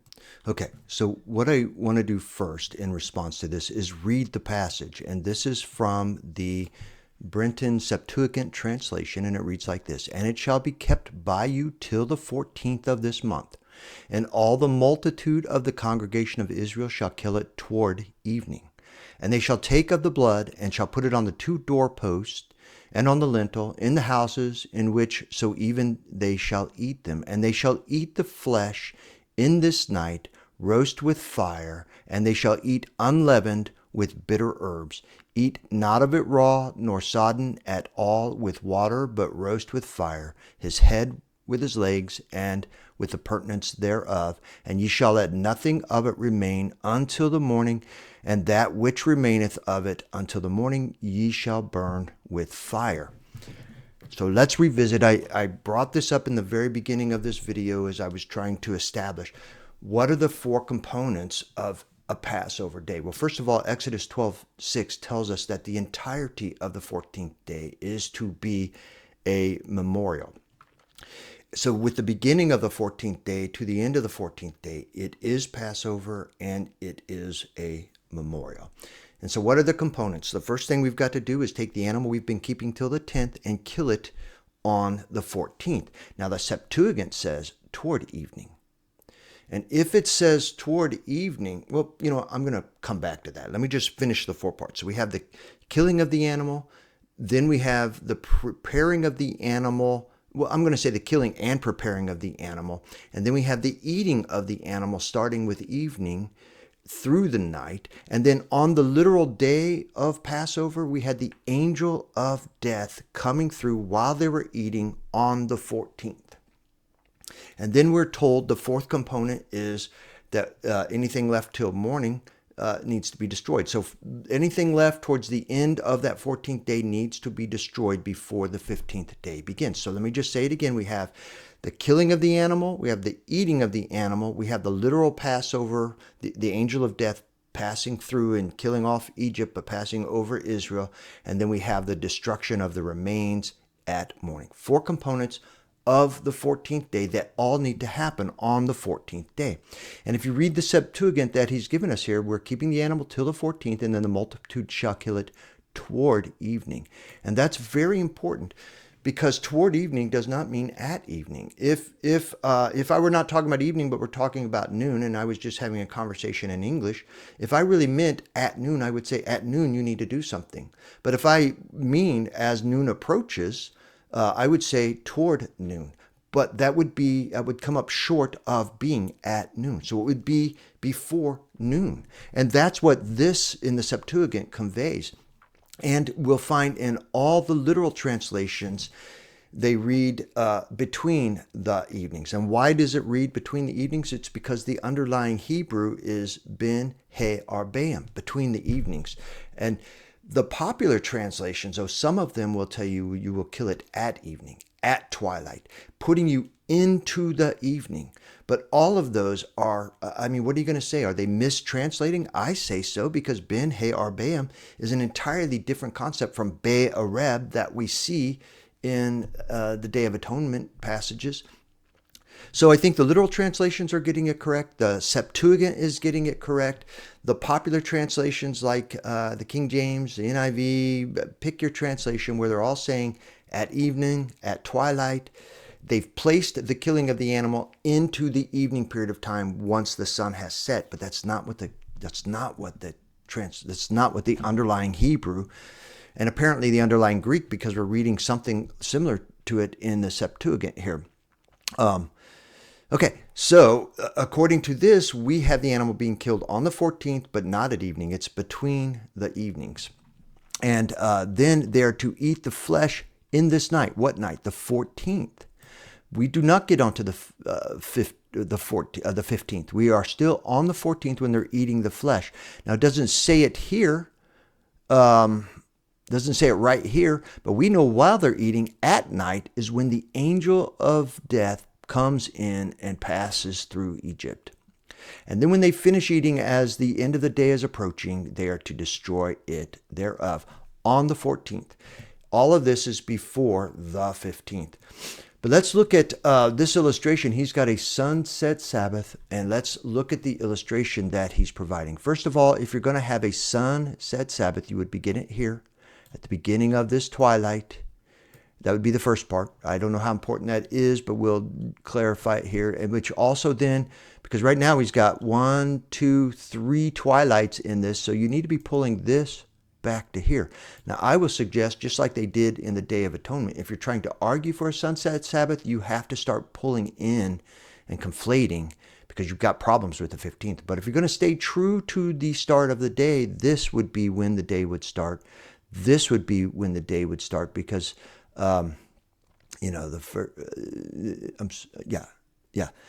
because you have the first component is the evening, then the second component night, third component morning, fourth component day. And you would carry it all the way through. And here you would have the beginning of the 21st day, which will also be, in what he mentions, this will also be the evening of the 21st day, which would be correctly depicted on an evening start of the day. But this is also when you stop eating unleavened bread, and this is why he's confused, because he's got this entire 21st day left of the Feast of Unleavened Bread, where we're supposed to stop eating unleavened bread. But we still have the 21st day, and we still have the Sabbath. Problematic. Okay, So here are some other problems that I'm going to use my illustration. I'm going to show it here on his illustration because this is the one he's used to reckoning, and it's a good illustration. But I've created one too that I'm going to juxtapose the two options on when we finish up here. So here he's showing the 14th day, but and this would be the start of the 14th day. But if we're going to say we're to kill the animal on the 14th day of this month toward evening, what does that mean? If this is which is the first, the first evening and the only evening on the 14th, it happens first in a sunset reckoning of a day.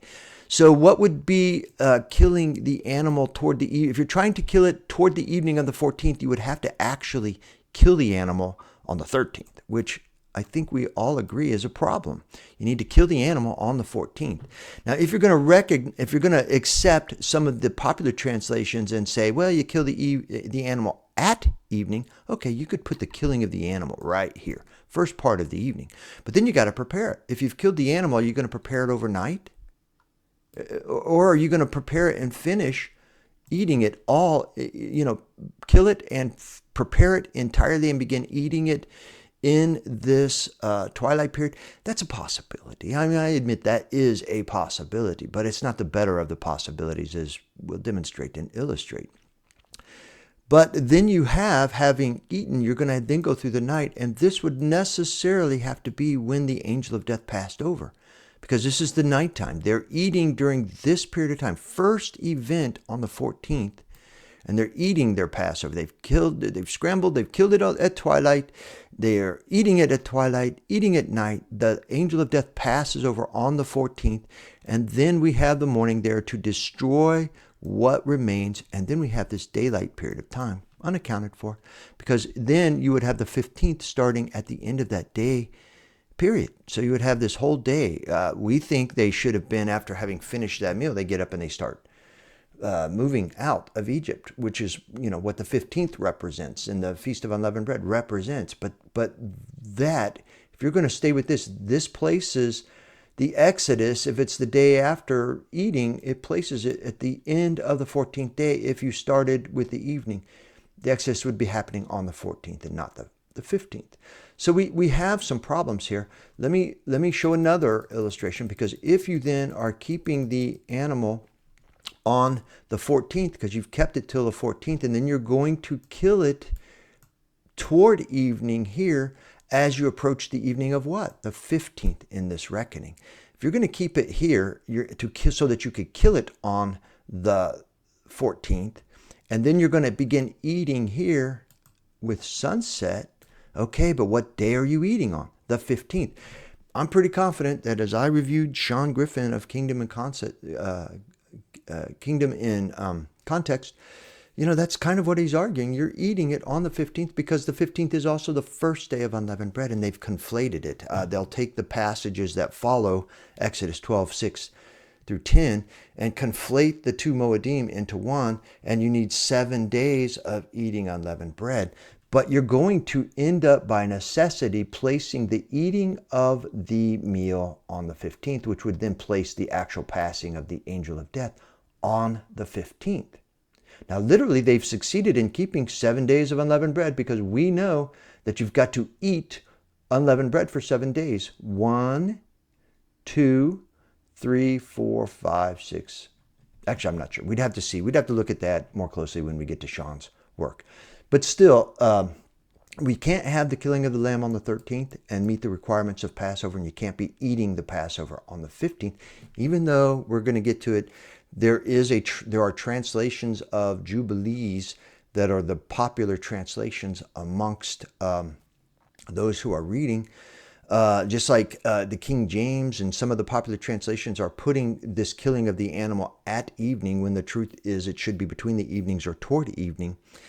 If it is going to be toward evening or between the evenings, it really makes an evening to evening an impossibility. Only if you can bring in the killing of the lamb right here, along with the preparation, and then the Passover, the literal Passover here, and the eating of it, the destruction here. But then we would have the Exodus in the daytime of the 14th.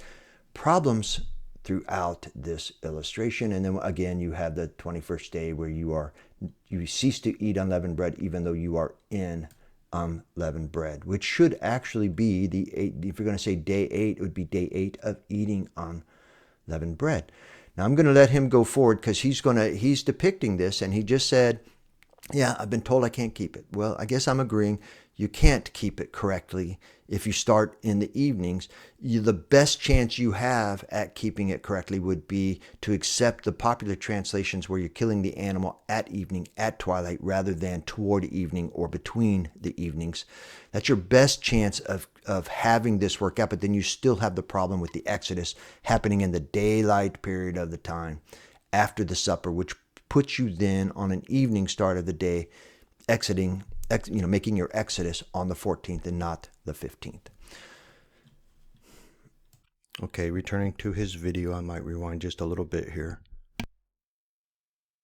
Challenging for a morning to morning. That's how I'm seeing it now. And so first day, and it's 7 days. Could be wrong. That's how I'm seeing it now.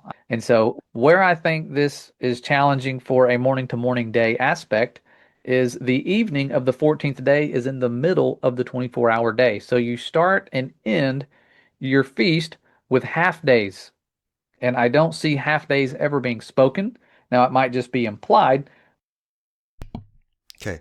His comment is that in this illustration and his understanding, trying to rectify this sunrise Sabbath, that the feast would begin halfway through the day, the feast. And that's kind of an important statement.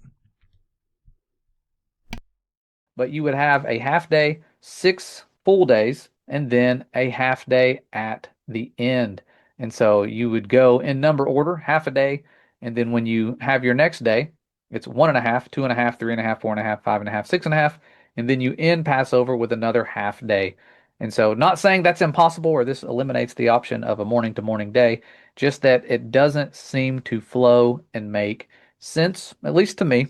And I'm open for instruction. I just prefer that you send Bible verses. And so, okay, let me rewind here and let's visit what he said. It doesn't make sense to him, but there are reasons that it's not making sense to him. Let me pull open my screen print of this page. First of all, make sure I got my pencil on. So he is correctly stating it's a sunrise start of the day versus a morning start of the day. And then he is correctly depicting here, in my opinion, because this is the sunrise, this would be the first component of the day. But when he makes the comment that the feast would begin in a half day, people are conflating this idea because we have the Moedim, the appointed times, but in some of our passages we call them the festivals and we call them the feast. And when you say feast, it seems to be the eating times, etc., etc. But usually when we're talking about the feast of Passover, we're talking about the entirety of the 14th day. Because if we're going to talk about the feast of Passover, then we would only be, literally want to limit it to eating, then it would be happening when you're eating that Passover meal. So let's not conflate the Moedim, the appointed times, the festival, and feast. Let's understand that in this entirety of the illustration, we have the feast of the feast of Passover, the Moedim of Passover, the appointed time of Passover, the memorial of Passover does begin and run the entirety of the 14th day. Entirety of it. So to say that in a sunrise start of the day, you are only going to be celebrating a feast for a half day would be erroneous, fallacious.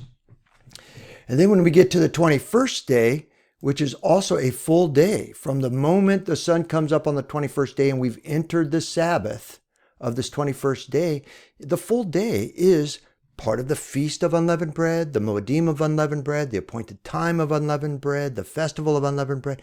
The entirety of the 21st day is part of that the end of that, the Feast of Unleavened Bread. And it's the entirety of the day. But the instructions that we're going to find in Exodus is that when we get a little past Exodus 6 through 10, where it starts talking about how on the evening of the 14th, you're going to eat the Passover. I'm sorry, you're going to eat unleavened bread from the evening of the 14th to the evening of the 21st.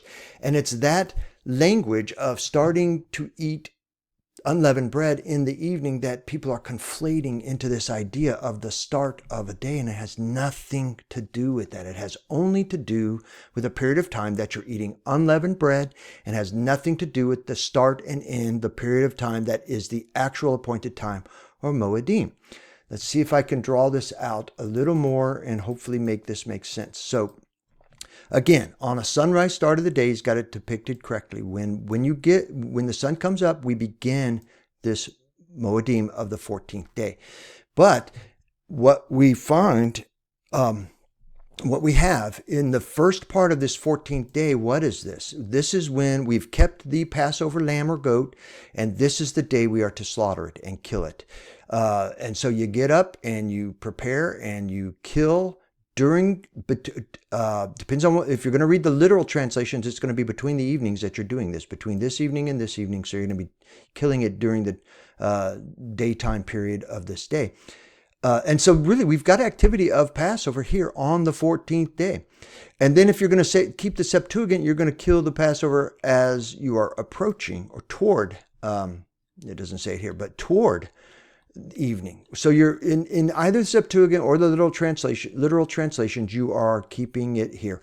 Only if you are embracing the popular translations where they've taken Ben He Arbaim and turning that into at evening or at twilight, do you get into some confusions where you don't kill the lamb until this period of time. But even if you are killing, no matter when you kill the lamb or the goat, whether it's between these evenings or at evening, we are commanded this same night to begin eating. And we have the Passover supper, the eating, the meal. And then on the literal day, back when, on the actual day of Passover, this is the time when the angel of death passed through Egypt and passed over Israel, who had the blood over their lintels and over their doorpost. So this is the literal happening of the Passover. And it happened while they were eating, and then they would keep it. But once they reached morning, until morning, it was time to destroy the remainder of the meal. So in this construct, all four elements just fit nice and easy on this 14th day. We're to keep the animal till the 14th, kill it toward evening or between the evenings. That same night, eat it, and the actual passing over of the angel of death that happened on that night.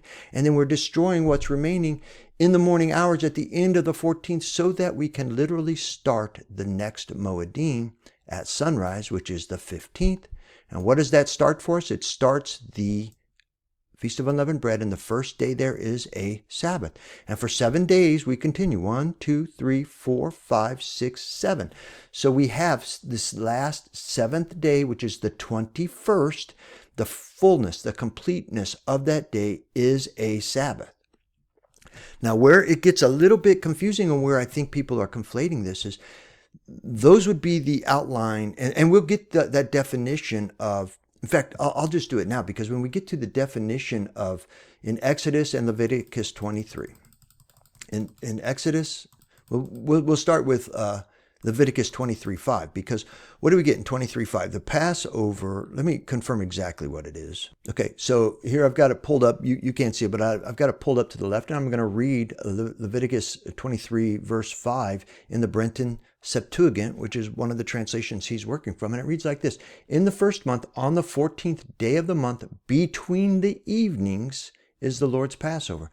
Ben Harbaim. Now that would be translated from the Greek, but the Greek must have been translated from the Hebrew. It was translated from the Hebrew, and it must have been this Ben He Arbaim that it's translating from. Now that stands in contrast to what popular translation do you want to do? Here's the New Revised Standard. It's at twilight. They're saying it's going to say in the first month on the 14th day of the month at twilight. Completely different concept, because if you're going to say between the evenings or toward evening, that puts you in to the time period before evening begins. But if you're going to say at twilight or at evening, that puts you into the evening. And it is confusing for those who are embracing those popular translations, and also then fortuitous because it's advantageous to introduce the concept of I think what we would call incorrect translations, where it's starting at evening, where you can begin to make your case. But here's the New American Bible: at evening, twilight, dewy rains, at evening. Here is, let me go up to King James. Here's the English Revised Standard: at even. Holman Christian: at twilight on the 14th day. Amplified Bible: Lord's Passover is 14th day at twilight. NASB is at twilight. King James is at even, and he'll bring this up later, and he's going to use the King James for that. But let's think about that for a minute, because what we have, if we're going to stay with the Berean translation, we're going to have the start of the day, the start of Passover between the evenings, which would be here. That'd be the start of the Passover. This is the Passover, and we're to keep the Passover through all of this. But here, when we're eating this meal, we have introduced the unleavened bread. We've introduced the unleavened bread. Let me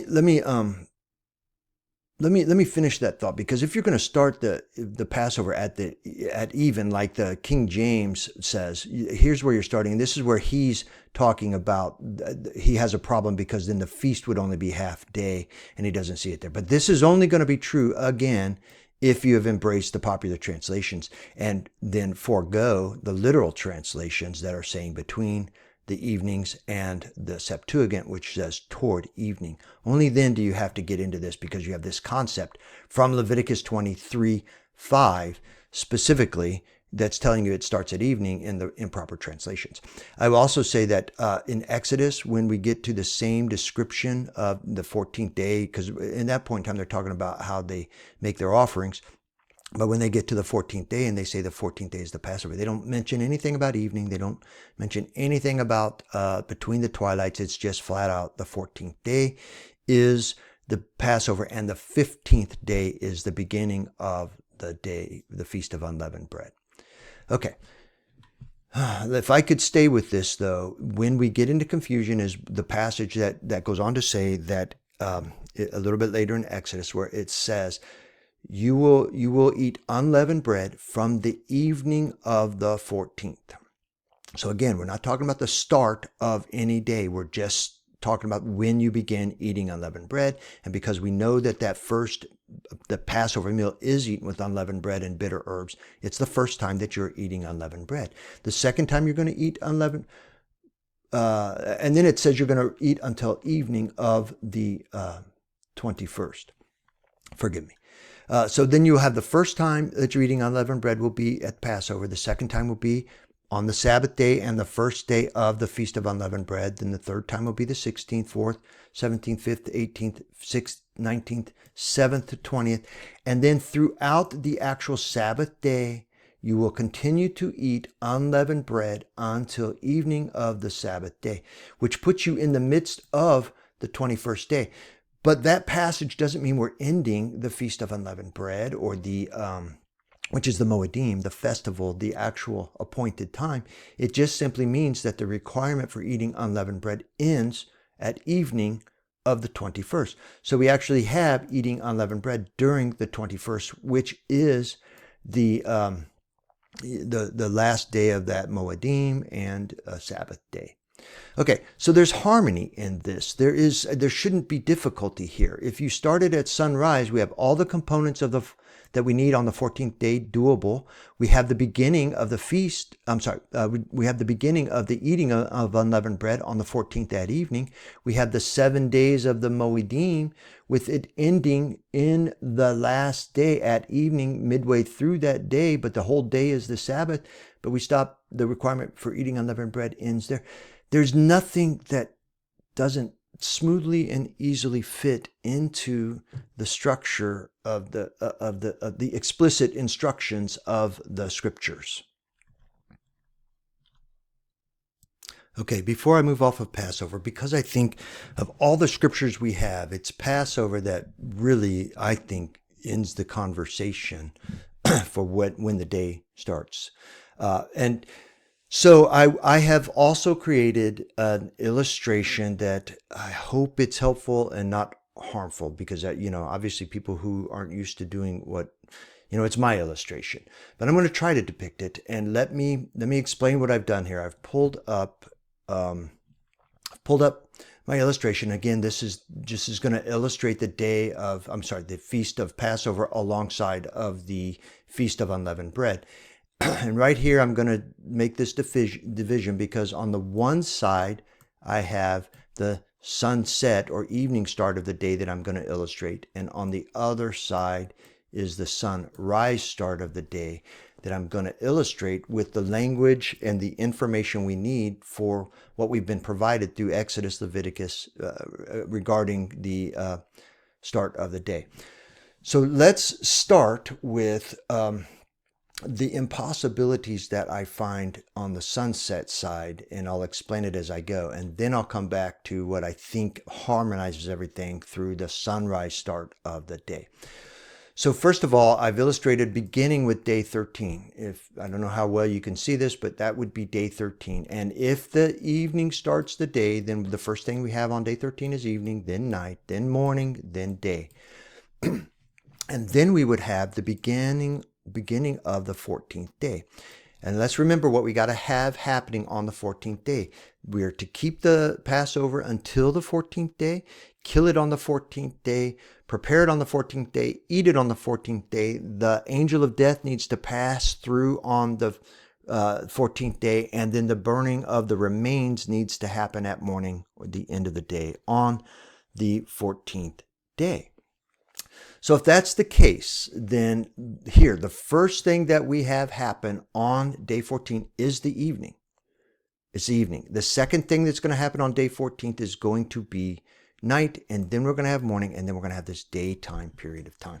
If we stay with the Septuagint, and it says the Passover is to be killed toward evening, and we haven't reached evening, then what are maybe you could say toward 3 evenings, depends upon how you do it.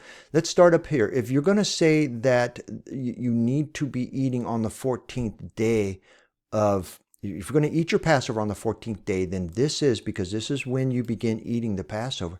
And you're going to eat this Passover, and then the angel of death needs to pass over here. We finish it up, and then we destroy all what remains. This needs to be what happens if you're going to have all those events happen on the 14th day. But if you are to kill the Passover toward evening, that puts you here on the 13th. Which is a problem. It no longer meets the requirements of Passover. So when we have the Septuagint saying toward evening, and then we have the literal translation saying between the evenings, which would put us here, I think it would put you here almost assuredly, then it has you killing the lamb on the 13th, and that violates the construct of Passover. But it's also necessary because the very first thing you'd be doing if you're trying to eat your Passover on the 14th is eating. Very first thing you're doing on the day of 14th. And then the angel of Yahweh comes over on that night, and then you're finishing up your eating, you're destroying. And then you have this daytime period of time that in Exodus, we know that once they have finished eating, it's time to go. So they should be exiting, making their exodus from Egypt here. But then the exodus would be on the last part in an evening construct, the last part of the 14th day. And so we're beginning our exodus on day 14 and not on day 15, but the passage clearly means that the 15th commemorates the time that they are pulled out of Egypt. And I know at Exodus 6, at evening, he's going to demonstrate and make them aware that they have pulled it out. And that is one of the passages Josh has pulled into this equation, which is why he's saying at evening on the 14th is, at the beginning, because it needs to be at the beginning of the 14th day, that he's making them all understand that it's, that he's delivered them. Conversely, the other, and what many are offering up is, and I think Sean Griffin does, offer it up. So we have the beginning of day 14, and we have the first thing that happens is the evening, but that's not when he's talking about killing, because he's got you killing the lamb toward evening on the 14th, because he has you beginning to eat the Passover meal here at the evening of day 15. Okay, because if this is your toward evening, if this is the toward evening of the Septuagint, and we're approaching, and this will get you to killing, because you're killing the Passover lamb on the 14th, and you could do that toward evening, but then the evening that you're beginning to eat would be the 15th, and then you have none of the things happening on the 14th that you're supposed to have happening. Instead, you have the eating on the 15th, you have the angel of death passing over on the 15th, then you have mourning, and then you have Exodus. So really, you've conflated the actual eating. So if you use this as the toward evening or between the evenings, you've killed the lamb on the 13th so that you could eat it that evening on the 14th. If you hold the lamb till the 14th and kill it here, that has you killing it here toward the evening or between the evenings, but then that has you eating the Passover on day 15, and the angel of death comes through on day 15. It just does not match Scripture. The one potential thing that can maybe salvage this is if the translations, all the popular translations that are giving us that the animal, the Passover is to be killed at evening, is correct, then that would mean that you are killing the animal right here, and then you're preparing it and eating it starting here and on through this night.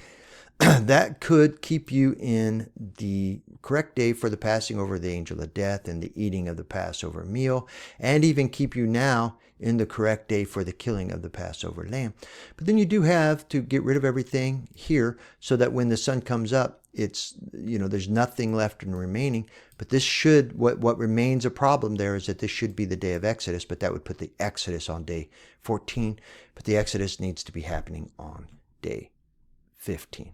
Hopefully this illustration is demonstrating the impossibility of a sunset or evening start of the day. And now I'm going to illustrate how harmonious it can be if you start the day with a sunrise. First of all, I've got the 13th illustrated here, but we really don't have to involve it, because really we just don't have to involve it, because here's the day that's in question. This is our Moedim, starting on day 14 at the beginning, when the sun has first crested the sky, and we enter this entirety of the day is the Moedim of Passover. And when we get to Leviticus 23:5, and it says Passover begins between the evenings, well, here's when it begins, when the sun comes up, because when the sun comes up is the starting of the between the evenings, and the sun going down is the end of the between the evenings. And so that places Leviticus 23:5, if you're going to take the literal translations of between the evening, it places it right there, the beginning of day 14. Only if you accept all of the modern, I shouldn't say modern, the popular translations that have given you at evening, does it confuse it, because now it's telling you, oh, well, Passover doesn't start until here. But is that the correct translation of Ben Hey Arbam? I don't think so. And that would be one of the things that somebody who's trying to support an evening start of the day would trot out, because they're saying then that the Moedim itself starts at evening. This would be evidence of an evening. But if you're going to take the literal translations, no, the Moedim has already, by the time of evening coming around, we're already into the Moedim, because it started between the evenings. Okay, but what do we see happening when the day begins and they get up? We begin to see the preparation. Let's take what happened in Messiah, in Messiah, his crucifixion week. What happened when they got up? His Talmidim, his disciples, approached him and said, how do you want us to prepare? It's the day has approached when we need to kill and slaughter the Passover. And so they get up, and Yahushua, how do you want us to prepare? He gives them instructions. They go and find the room and make the preparations, which means they killed the animal during that day, so that when Messiah shows up, when Yahushua shows up at evening at the proper time to eat the meal, it's been prepared because it happened between the evenings up here. And so we're ready to begin evening and the eating, as some of the passages say, when it was time, because this is when you begin to eat. But because we have slaughtered and prepared the lamb between the evenings up here, it's just so harmonious that we begin to eat the Passover meal at evening, and we go ahead and eat it right on through night. And this also makes it work because on the 14th, while they're eating at, around midnight, does the angel of death pass through on the 14th while they're eating. And then they're instructed that if there's anything remaining of this meal before, until morning or at time of morning, you're to destroy it. So you're really supposed to destroy the remains here, because here by the morning, it needs to be destroyed by the morning.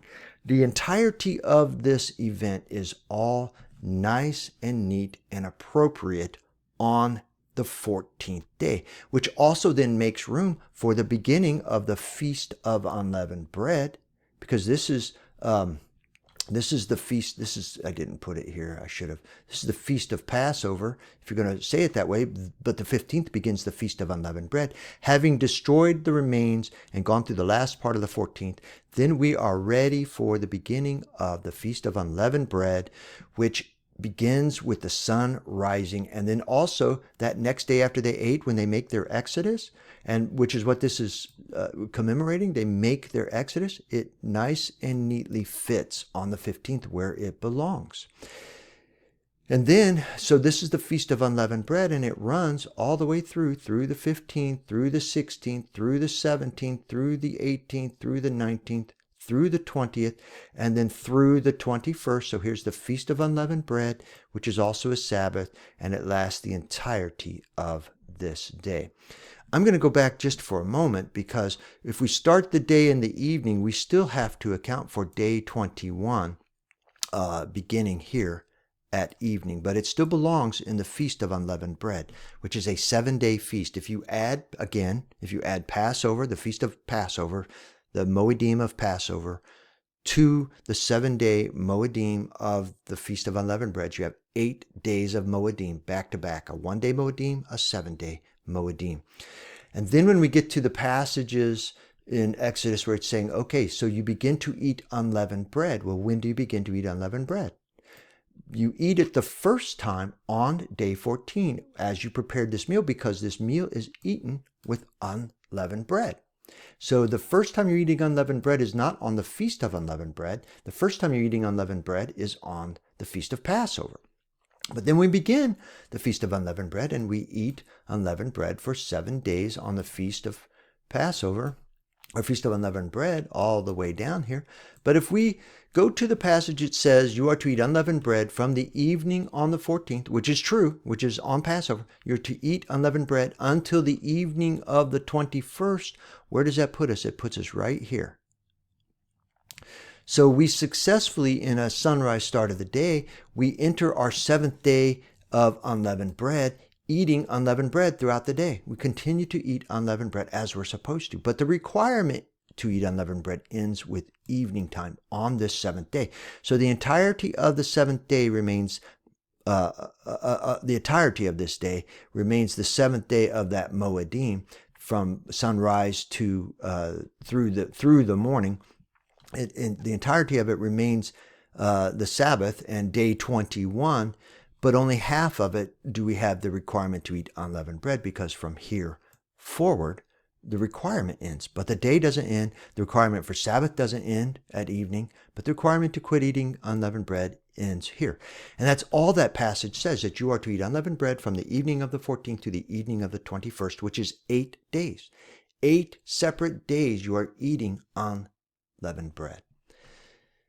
And if you were, and I think this would be one of the arguments, I'd have to go revisit what Sean said, but it looks like Josh is embracing it. If you're going to eat till unleavened bread here, then you have 7 days of eating unleavened bread. And you then do, because if you're going to conflate the 7 days of the Moedim of unleavened bread and then not include the other day where you're eating unleavened bread, which is Passover, then you only have 7 days of eating unleavened bread, and you can make it happen because you begin eating 1 day here through the 6 days basically of unleavened bread. But when you hit the 7th day, you're done eating. If you're going to follow that, if you're going to follow the explicit scriptures, then you're done eating unleavened bread here, and you can eat unleavened bread throughout the entirety of the last day of unleavened bread while you're keeping Sabbath.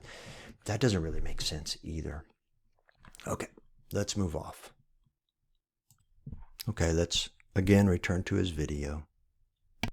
And so, not saying that's impossible or this eliminates the option of a morning to morning day, just that it doesn't seem to flow and make sense, at least to me. And again, I'm open for instruction. I just prefer that you send Bible verses.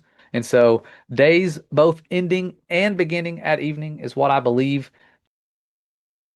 And I have the verses laid out here that I think really help to clarify that.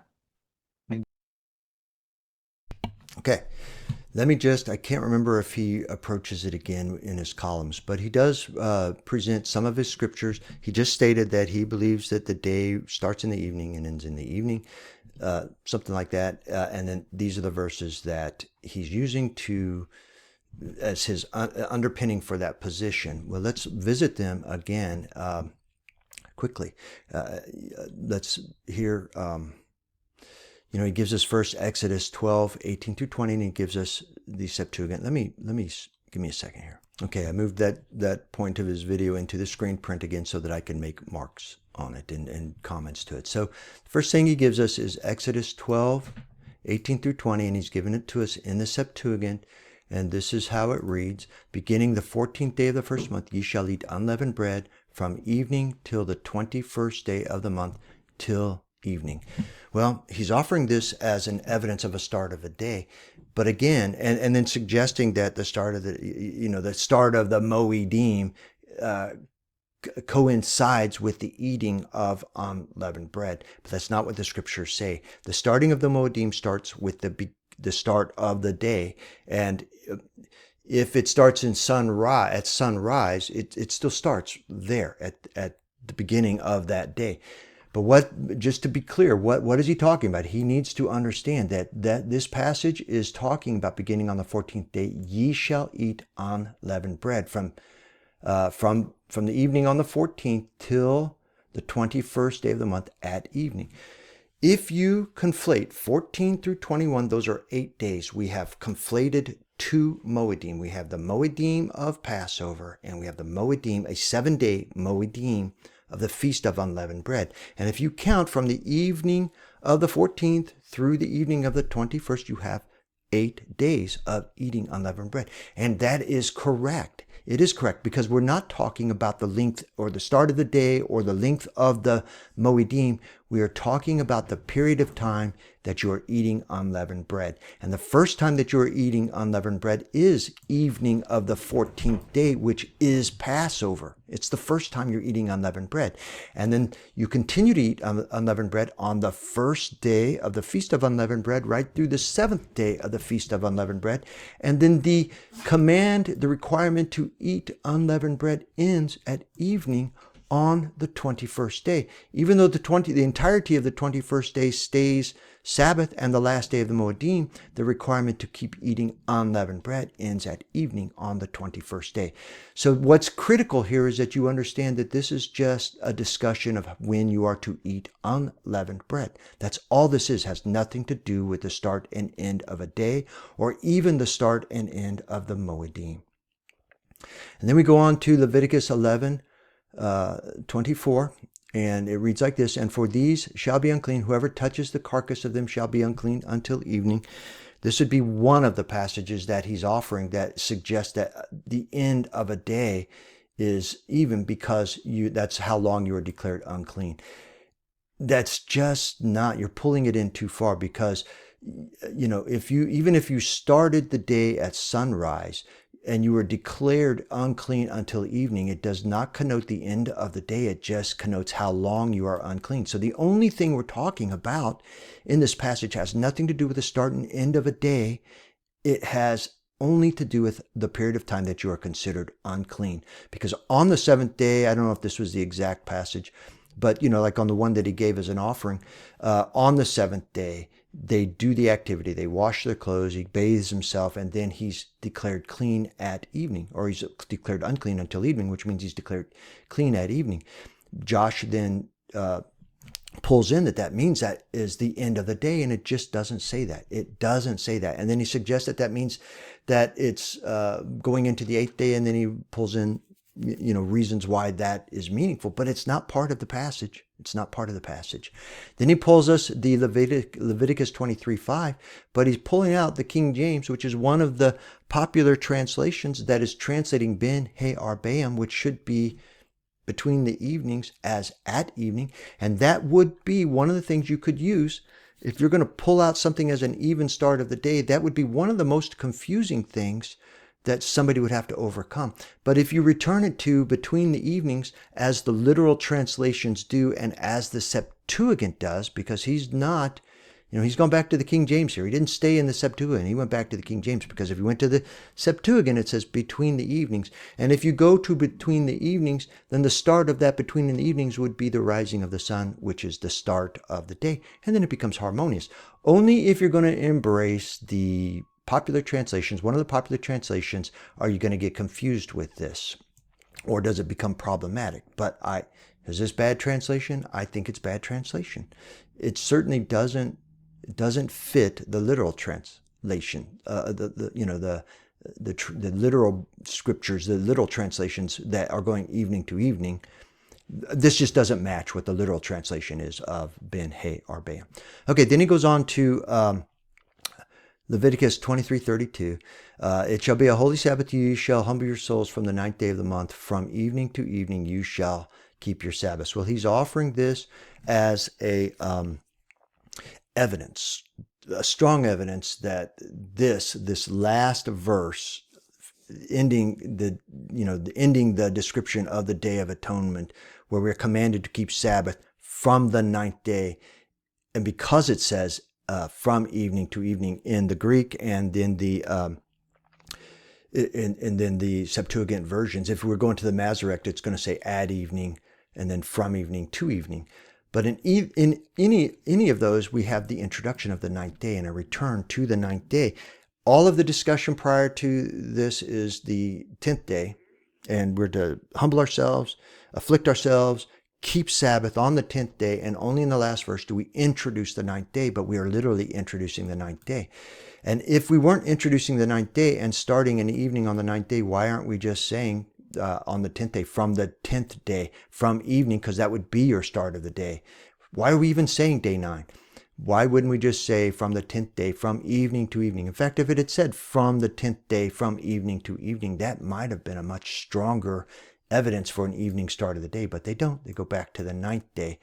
And then all this begins to illustrate then is that that's when you keep a Sabbath. That's all it's doing. It has nothing to do with the start of the day or even the start of the Day of Atonement, because the Day of Atonement is day 10. All this seems to be conveying is that on the 9th day at evening, you begin a Sabbath of rest. Okay, let's move on to the next one. He's introduced Ezekiel 46, 1 through 2. I think I mentioned Ezekiel 49 earlier, but it was Ezekiel 46, 1 through 2. I beat this to death, so I don't want to stay here very long, but we have all this is talking about is that the gate of the inner court that looks toward the east shall be shut for 6 days. And then on the Sabbath, doesn't say at the start of the Sabbath, doesn't say at the beginning of the Sabbath, it says on the Sabbath it shall be open. So we don't really know when it's opened on the Sabbath. You can presume that it means at the start of the Sabbath or shortly after the start of the Sabbath. But that's all we're doing is presuming, because all it says is on the Sabbath it shall be opened. But no matter what, and I think that is less, it really doesn't matter what time we open it on the Sabbath, whether it's the start or whatever. Or some other time later in the day, because what it goes on to say is that it's opened until evening of the same day. Josh is pulling in that this until evening necessarily then means the end of the Sabbath day. So, but that's not what the passage is saying. The passage is just saying that you open the door, the gate, on the Sabbath, and you close it at evening on the Sabbath. Nothing to do with the end of the Sabbath day. That clearly would mean that the gate is not open for the fullness of the Sabbath day. It is open for a portion of the Sabbath day. And if you're going to open it up, and if you've got a sunrise start and you're going to open it up, you're going to keep it open during the daytime hours, which would really be the period of time. If it's a Sabbath, it's a period of rest. But what would normally be a period of work is now a period of rest. So when you would be working, instead they open the gate, and for that period of time you would be working, throughout that daytime period of time, the gate remains open, and then it closes that evening when it's really time to go home and begin resting anyway. All this passage is really saying is that you've got the gates open in the daytime hours of the Sabbath. That's all this passage is meaning. It has nothing to do with the end of the Sabbath, the end of a day, the start of a day, nothing to do with that. And then he pulls in Jubilees 49:1. When I first worked on this was a little bit problematic because, yes, if you're going to read the R.H. Charles version of Jubilees 49, Jubilees, and when you get to 49:1, it does read exactly. Well, let me read this to you. It reads like this: "Remember the commandment which the Lord commanded thee concerning the Passover, that thou should celebrate it in its season on the 14th day of the first month, that thou should kill it before it is evening, and that they should eat it by night on the evening of the 15th. Eat it by night on the evening. This passage is saying that we are to eat the Passover on the 15th. Contrary to the Exodus passages where they have us eating it on the 14th, Jubilees is telling us it's eating on the 15th. Well, having done my timelines, I realized that this is a problem. And what it really did is not make me doubt that the timelines of Exodus were correct, but rather that either Jubilees is legitimate scripture or that the translation is a good translation. I began to question all of that. But even using the R.H. Charles, we've got him killing it before it is evening on the 14th. So we don't wait until evening of the 14th to kill it. We kill it on the 14th before it is evening. But let me go on to say that I have since discovered that the R.H. Charles gives us this translation. The literal standard version, when they are translating Jubilees 49, give us this translation. The Ethiopian Bible translations, at least the ones that have made it into my compilations, my canon of the scriptures from Ethiopia, are giving us this exact wording. But I tell you, it's not the only option for this exact wording because we have other translations that do not do this. And let me introduce those to you here now. So this is the Yah scriptures, which is, comes from the Hallelujah scriptures.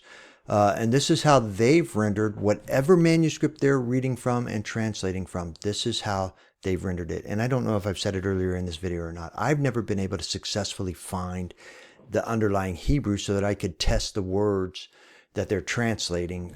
So far, I haven't found it. I hope I do someday, but I haven't been able to. But the manuscript that they're translating from, this is how they've translated it in the Hallelujah scriptures and then the Yah scriptures. Remember the command which Yahweh commanded you concerning the Pesach, which is Passover, that you should celebrate it in its season on the 14th of the first month.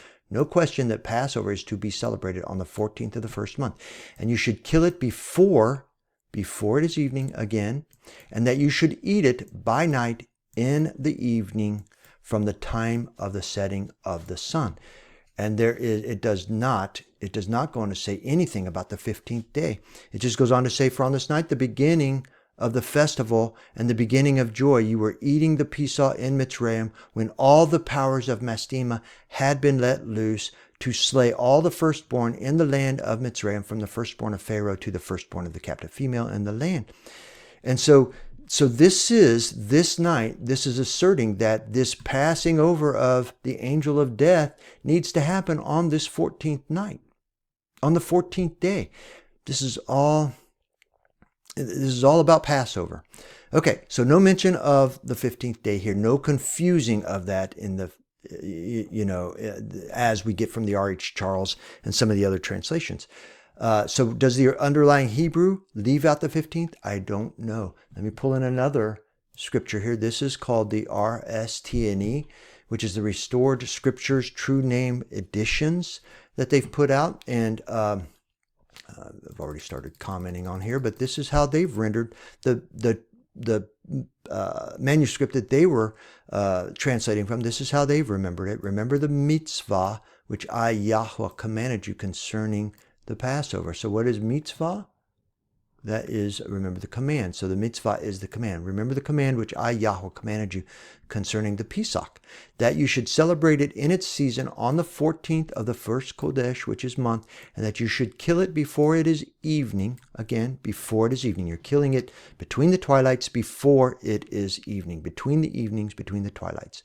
And that they should eat it by night. That's Lila, night. They should eat it by night on the same evening to the 15th from the time of the setting of the Shemesh. So they're not saying on the 15th, they're saying to the 15th. So this night and evening of the 14th would carry you through to the 15th, which is the morning. And the last thing you're going to have after night is morning. And in this translation, they're carrying you to the 15th, but not onto the 15th. And this would be the beginning of the 15th. And then what does it go on to say? On this Lila, the beginning of the Moed and the beginning of the Simcha. I'm not going to keep reading except for just say the powers were let loose again. So we know that it's on the 14th that the powers of the angel of death need to be cut loose on the 14th, not the 15th. And that the killing of the lamb needs to happen on the 14th before it is evening. So all of these passages, these translations are undermining the translations that are giving us, let me see if I can get back to there.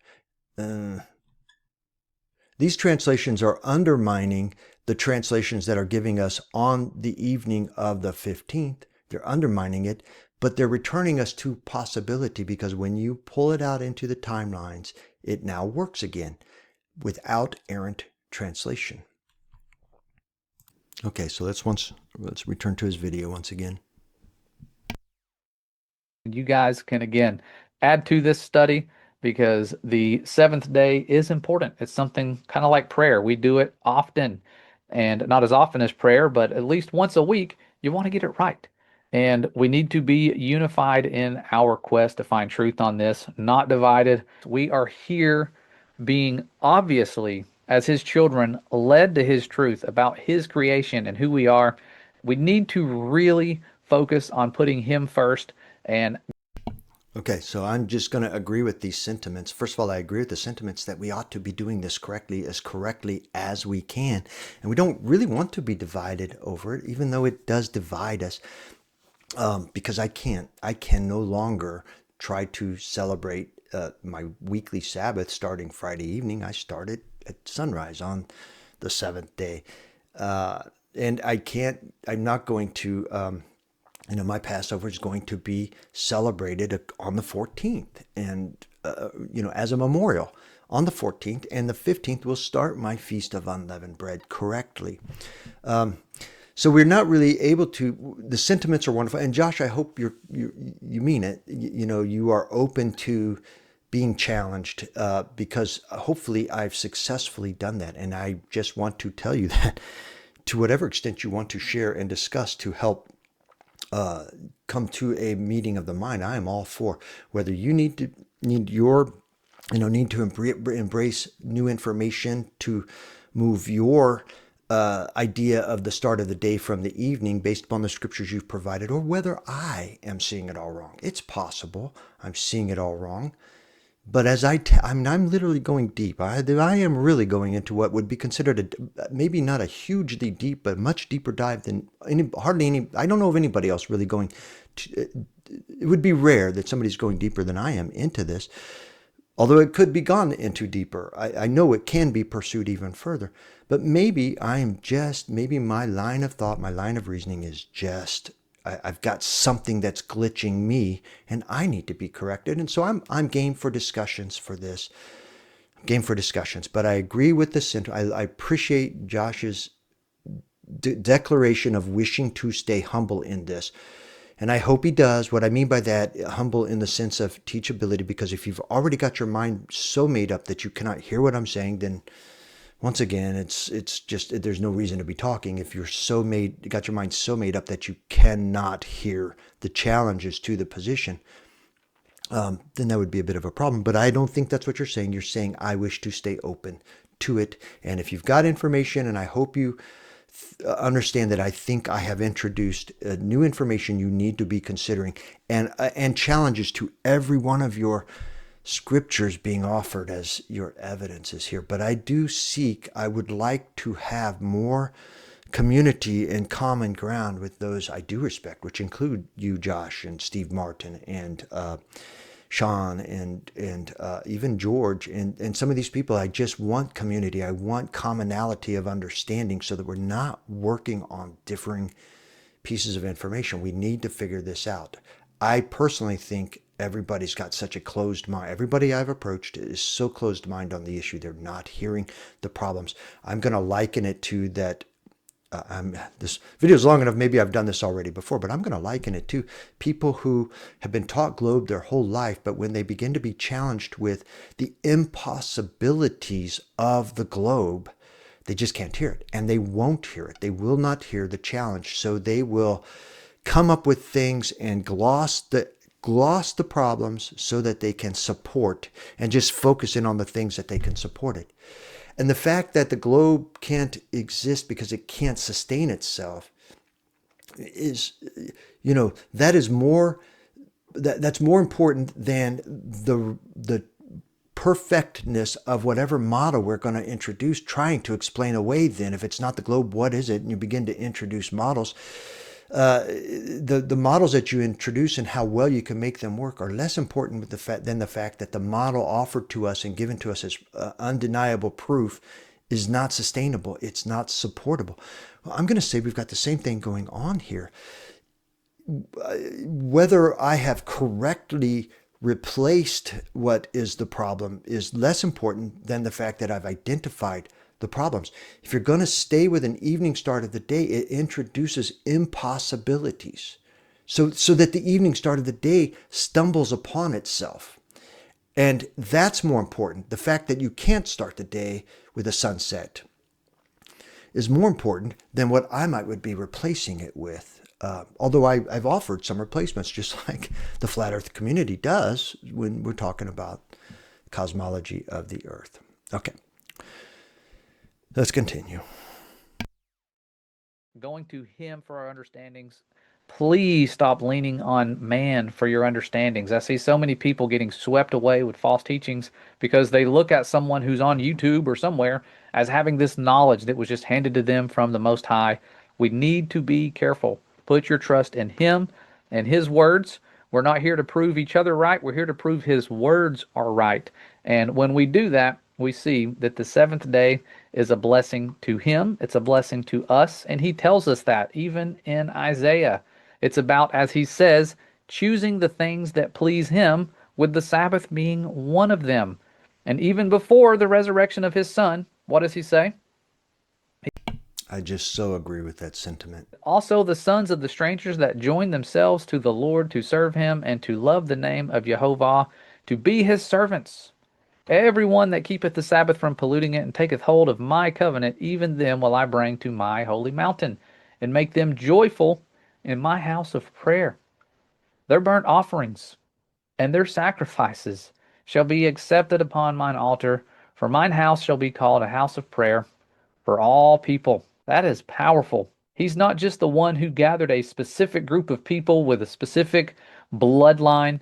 He says that he is the Lord God which gathereth the outcast of Israel, and yet will he gather others to him, beside those that are gathered to him. And we look at ourselves now, so many of us, I've been guilty of it, as being a part of a different family tree, as if there was these people, and now I'm a specific person who's not in the same family, but we are all coming back together. And so with the Sabbath, there are great blessings with it, and it's one of those things that we really need to pray about, that we get it right. And if I'm wrong, again, I don't want to get it wrong. I want to get it right. And I know that when the return happens, he's going to restore everything. Everything's going to be made clear to us. We're going to have new resurrected, glorified bodies, hopefully. And that's the group that we want to be in. We want to be a part of that first resurrection so that we don't have to even think about or worry about that second death. And so I hope this study has been a little bit of a blessing to you guys, helping bring clarity to any of you who are investigating this. I know I have, again, friends who believe this, and they are awesome people. I'm not saying they are sinners if they continue to do this, because I've showed them the way. I really want us all, again, to share what we have. Share your wisdom, share your knowledge. I have gained so much from what you guys have shared, And I hope that anything that we have shared has helped your studies. And I hope that we can continue to come together and do these kinds of studies where you guys share things with me, I share things with you, and we don't look at it like I'm the one teaching and that you have to put your trust in me because I know everything. I absolutely do not. And so stay humble. That's the best way to learn. As soon as you think you know it all, you stop learning. And so humble yourself each and every day. Ask Him to show you things. And don't ever go against a Holy Spirit conviction for anything that I say or anybody says. Lean on Him and His Holy Spirit to guide you, and you will be blessed. And so I thank you guys for joining us.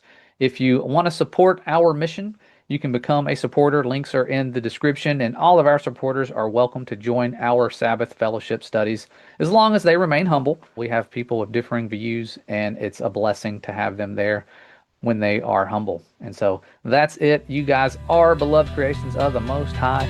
We will see you. Okay, so as we finish out that video, I just, his last statements there, I just agree with his sentiments. I appreciate Josh, always have. And I hope he's serious. We need to stay humble. We need to stay teachable. We need to have this conversation. That's really what I'm also offering. I don't, I wish to be teachable. If I need to be corrected, then hey, I need the conversation back. Now, I don't know how. He's talking about a sharing of things. I don't have the time available to enter in with some of these, and my times are aligned differently. So any exchange of information back and forth, I have found it difficult to get the ear of, some of these folks, but that's okay. I mean, they don't really know me. Hopefully this messaging will get through to Josh. I'm going to try to send him an email and just see what I can do so that he does hear this.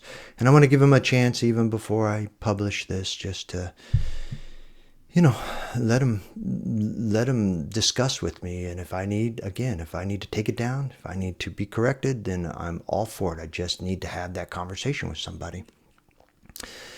All right, well, thank you. If you think this work is of something to be shared, then I invite you to subscribe to the channel, because I have by now many videos on much of the topics, and some of them are older and need to be probably, because I've continued to mature and find information that would maybe make some of the information in the older videos obsolete. But I've got lots of videos. I think I've got like 130 some videos that are published out there now. So, the things that I'm studying, and that is the essence of my channel, is to be about the business of studying, to learn, and then sharing what I have, which is the exact sentiment that Josh just shared. But I would say that my studies have led me to an entirely different conclusion than what Josh has embraced and George has embraced and Sean has embraced. But I think my reasoning is sound, and I would need somebody. They either need to hear my reasoning and think it through and either embrace what I'm saying, or I would love any of them. I welcome any of them to correct me where I need to be corrected. I wish to be teachable, correctable. All right. So again, if you find value in what I've done here, please subscribe and like and share so that the messaging can get out. I'm not really trying to grow a channel so much as I'm just trying to make something available for people who want to study and want to share ideas. So thank you, and may you be Baruch.